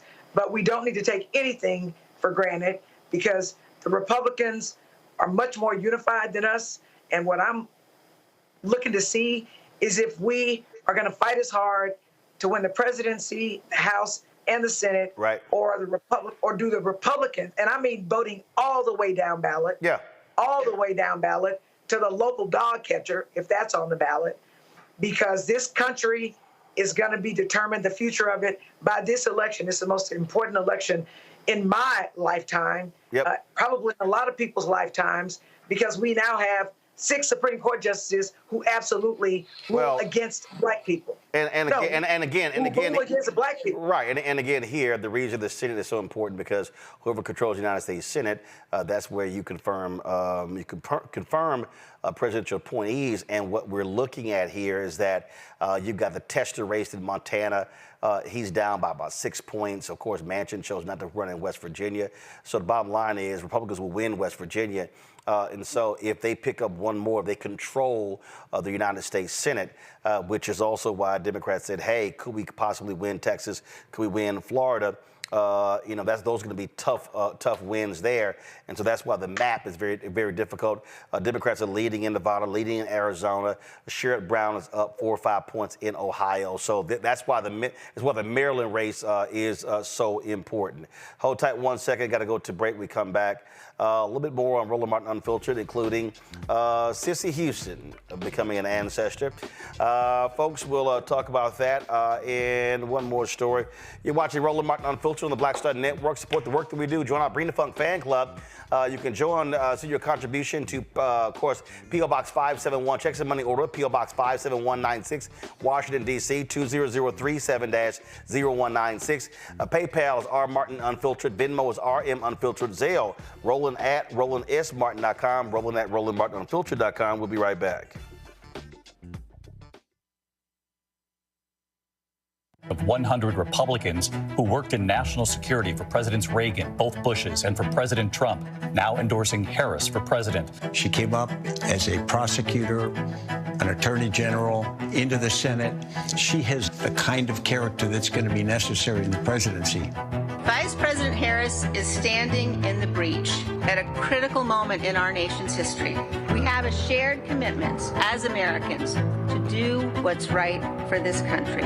This year, I am proudly casting my vote for Vice President Kamala Harris. Former generals, secretaries of defense, secretaries of the Army, Navy, and Air Force, CIA directors, and National Security Council leaders under Democratic and Republican presidents, Republican members of Congress, and even former Trump administration officials agree there's only one candidate fit to lead our nation, and that's Kamala Harris. I'm Kamala Harris, and I approve this message.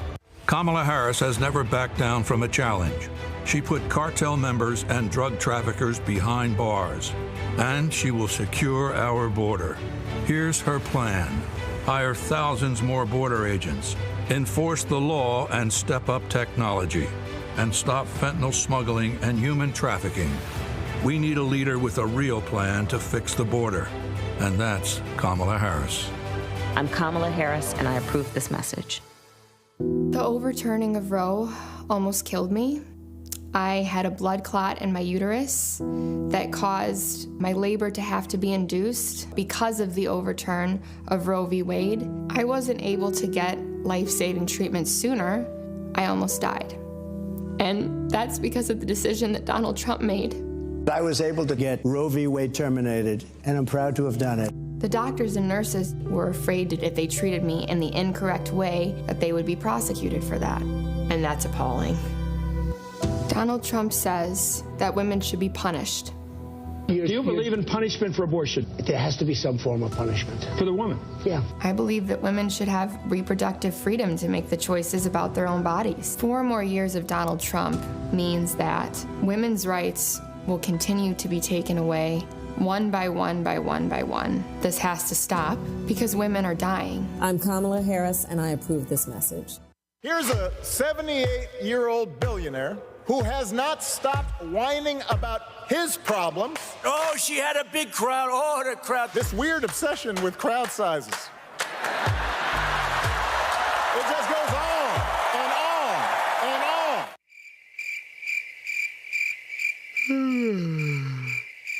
America's ready for a new chapter. We are ready for a President Kamala Harris. I'm Kamala Harris, and I approve this message. Hello, I'm Marissa Lisa Mitchell, a news anchor at Fox 5 DC. Hey, what's up? It's Tammy Roman, and you are watching Roland Martin Unfiltered.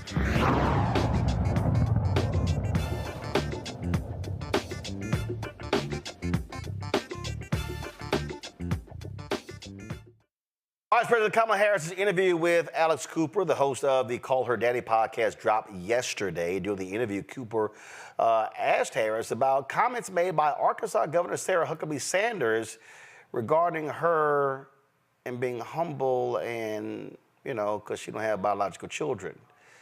Ooh, I just love this clapback.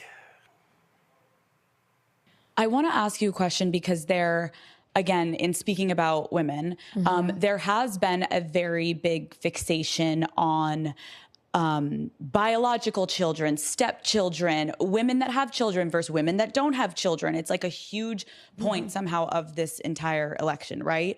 I saw the governor of Arkansas said, "My kids keep me humble." Unfortunately, Kamala Harris doesn't have anything keeping her humble. How did that make you feel?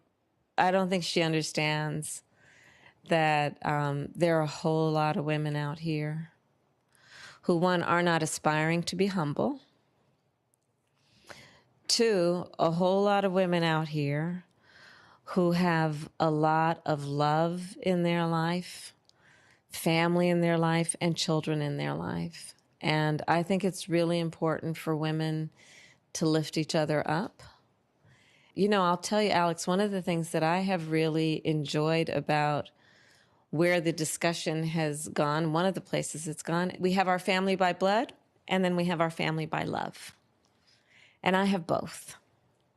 And I consider it to be a real blessing. And I have two beautiful children, Cole and Ella, who call me Mamala. We have a very modern family. My husband's ex-wife is a friend of mine, you know, and also I'll tell you, look, I'm a child of divorced parents. And when I started dating Doug, my husband, I was very thoughtful and sensitive to making sure that until I knew that our relationship was something that was going to be real, I didn't want to form a relationship with the kids and then walk away from that relationship. My own experience tells me that, you know, children form attachments and you really want to be thoughtful about it. And so I waited to meet the kids. And they are my children. And I love those kids to death. And family comes in many forms. And I think that increasingly, you know, all of us understand that, you know, this is not the 1950s anymore. Families come in all kinds of shapes and forms.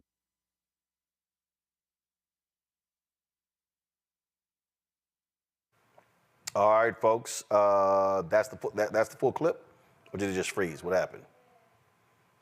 Y'all talk to me. Okay. All right. So, first of all, so I'm wearing my color of change, voting while black shirt. But I might need to get a new T-shirt saying, "I'm not aspiring to be humble." See, if that comment by Sarah Huckabee Sanders is what we call bullshit.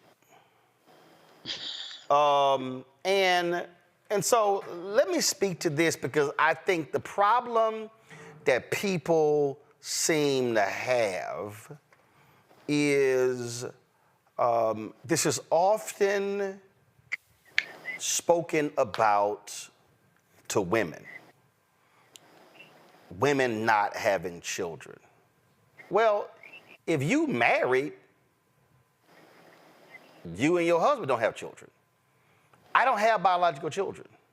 I ain't got no kid running around nowhere in the world. Now, not having biological children also allowed me to be in the position to be able to raise 6 of my nieces. Different nieces at different times. At first it was 2, then later it was 4, then later it was 6, then it was back to 2, then it was back to 4, then it was back to 6. All of that took place over some 20-plus year period. And so I remember a friend of mine actually had asked me, hey, what about adopting? I said, well, God ain't never told me to adopt. And literally it was a few weeks later when my sister and her 2 children fled to my home, leaving an abusive marriage. I say that because I think it's beyond idiotic for these people who are stuck on stupid, questioning somebody. You don't have any children? No, not everybody wants to have children, or it just don't happen for whatever reason. There's nothing wrong with that. But it shows you the sheer ignorance of a Sarah Huckabee Sanders and a J.D. Vance when they thumb their noses at people because they look at, frankly, women as procreation vehicles. Come on. That literally is the state of mind of many of these Republicans. See, many of these white conservatives, the reason they are so anti-abortion because they can't stand the fact that white people stop having kids. Right. That is a large part of this whole conversation. So they are so angry about the great replacement theory. Well, you can't put that on black people because y'all stop screwing. that ain't on. That's not on black people. But I really wish people would chill with this antagonistic view towards women and couples who opt not to have children. There are people who some have grown up and they've had very difficult experiences with their biological parents. Others have said, you know what, I want to live my life the way I want it, and so therefore I don't want to have kids. That's your business if you choose not to. But as you heard the vice president say, they are in a co-parenting relationship. So I just think it's shameful what Sarah Huckabee Sanders said, and dishonest, pathetic, and she really, Avis, should just shut her damn mouth. Hello. Yes, she should. Absolutely. As, Coach Walls would say, mind your own damn business, right? But I have to say what you're saying here is hitting the nail on the head.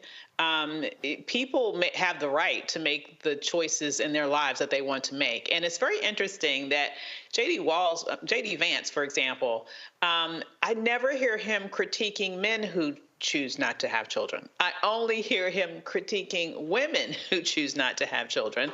I think it's completely tied to this great replacement theory, because the challenge for them might not be necessarily that white women are only having less children. It might be that the white women are having less children with white men, because when they have children with other men, they are no longer white, okay? So I'm just saying all that to say, mind your own damn business, and people have the right to choose or not to choose to have children, and that is their say.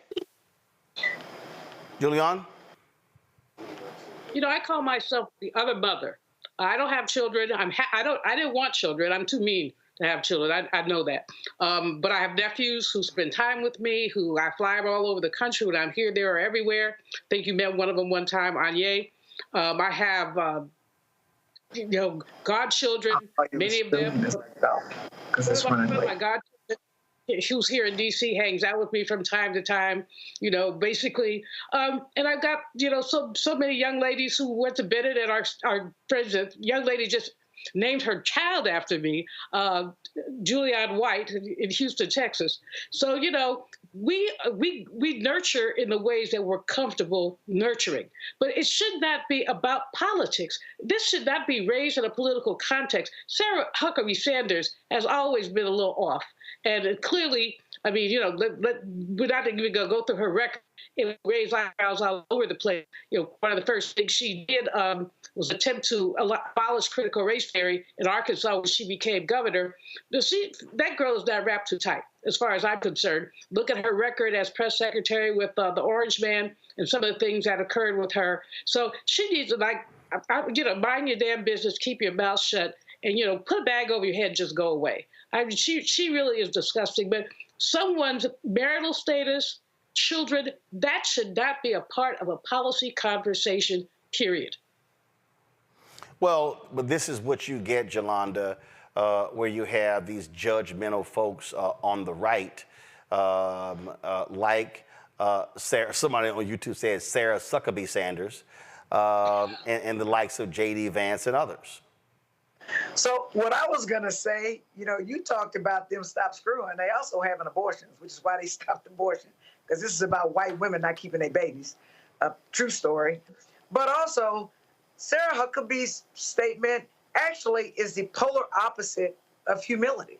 It's actually arrogance, because she is patriarchal.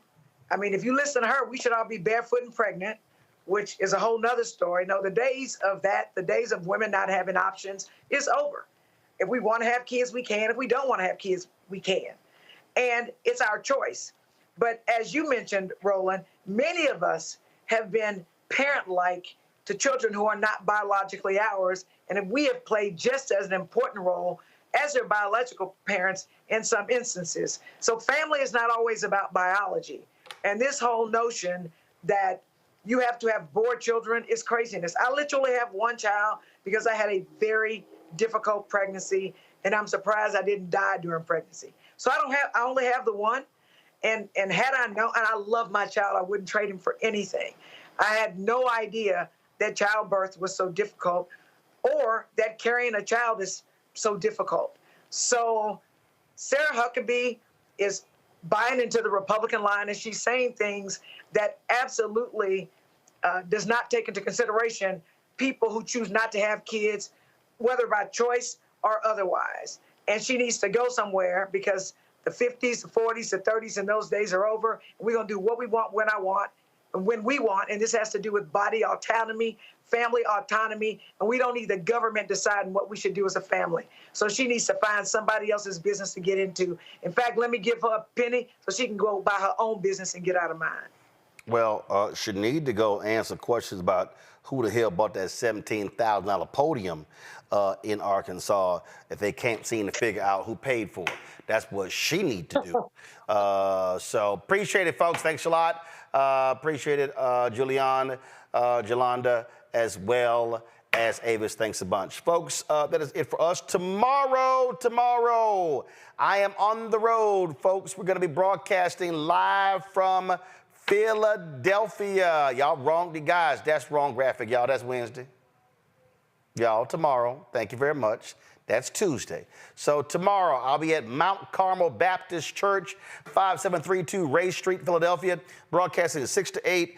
We want to pack the joint out. Want to see y'all there. So please come on out. That's going to be on Wednesday. Excuse me, on Tuesday with Mount Carmel. On Wednesday, we're going to be still in Philadelphia. We'll be broadcasting from another church on Wednesday, Sharon Baptist Church. So look forward to you there. So tomorrow, again, we're going to be at tomorrow at church with Pastor Moore. Going back to the other graphic. So this is tomorrow, Mount Carmel Baptist Church. That is tomorrow. We'll be there. And then Wednesday as well. And then on Thursday, we'll be broadcasting live from Lincoln University, talking politics and looking forward to it. So, folks, that's it. Support the work that we do, y'all. Going on the road ain't cheap. How we bring staff and all our equipment and all this sort of stuff along those lines. So your support is crucial to our work. You can join our Bring the Funk fan club. Send your check and money order to P.O. Box 57196, Washington, D.C., 20037-0196. Not Cash App, because Cash App is really tripping, y'all. And so we're still working through all the drama with him. PayPal is R Martin Unfiltered. Venmo is RM Unfiltered. Zelle, Roland at RolandSMartin.com. Roland at RolandMartinUnfiltered.com. Download the Black Star Network app. Apple phone, Android phone, Apple TV, Android TV, Roku, Amazon Fire TV, Xbox One, Samsung Smart TV. Be sure to get a copy of my book, White Fear: How the Browning of America is Making White Folks Lose Their Minds. Available bookstores nationwide. That's it, folks. I'll see y'all tomorrow. Holla! Black Star Network is here. Oh, no punch! I'm real revolutionary right now. Thank you for being the voice of Black America. All momentum we have now, we have to keep this going. The video looks phenomenal. See, this difference between Black Star Network and Black-owned media and something like CNN. You can't be Black-owned media and be scared. It's time to be smart. Bring your eyeballs home. You dig?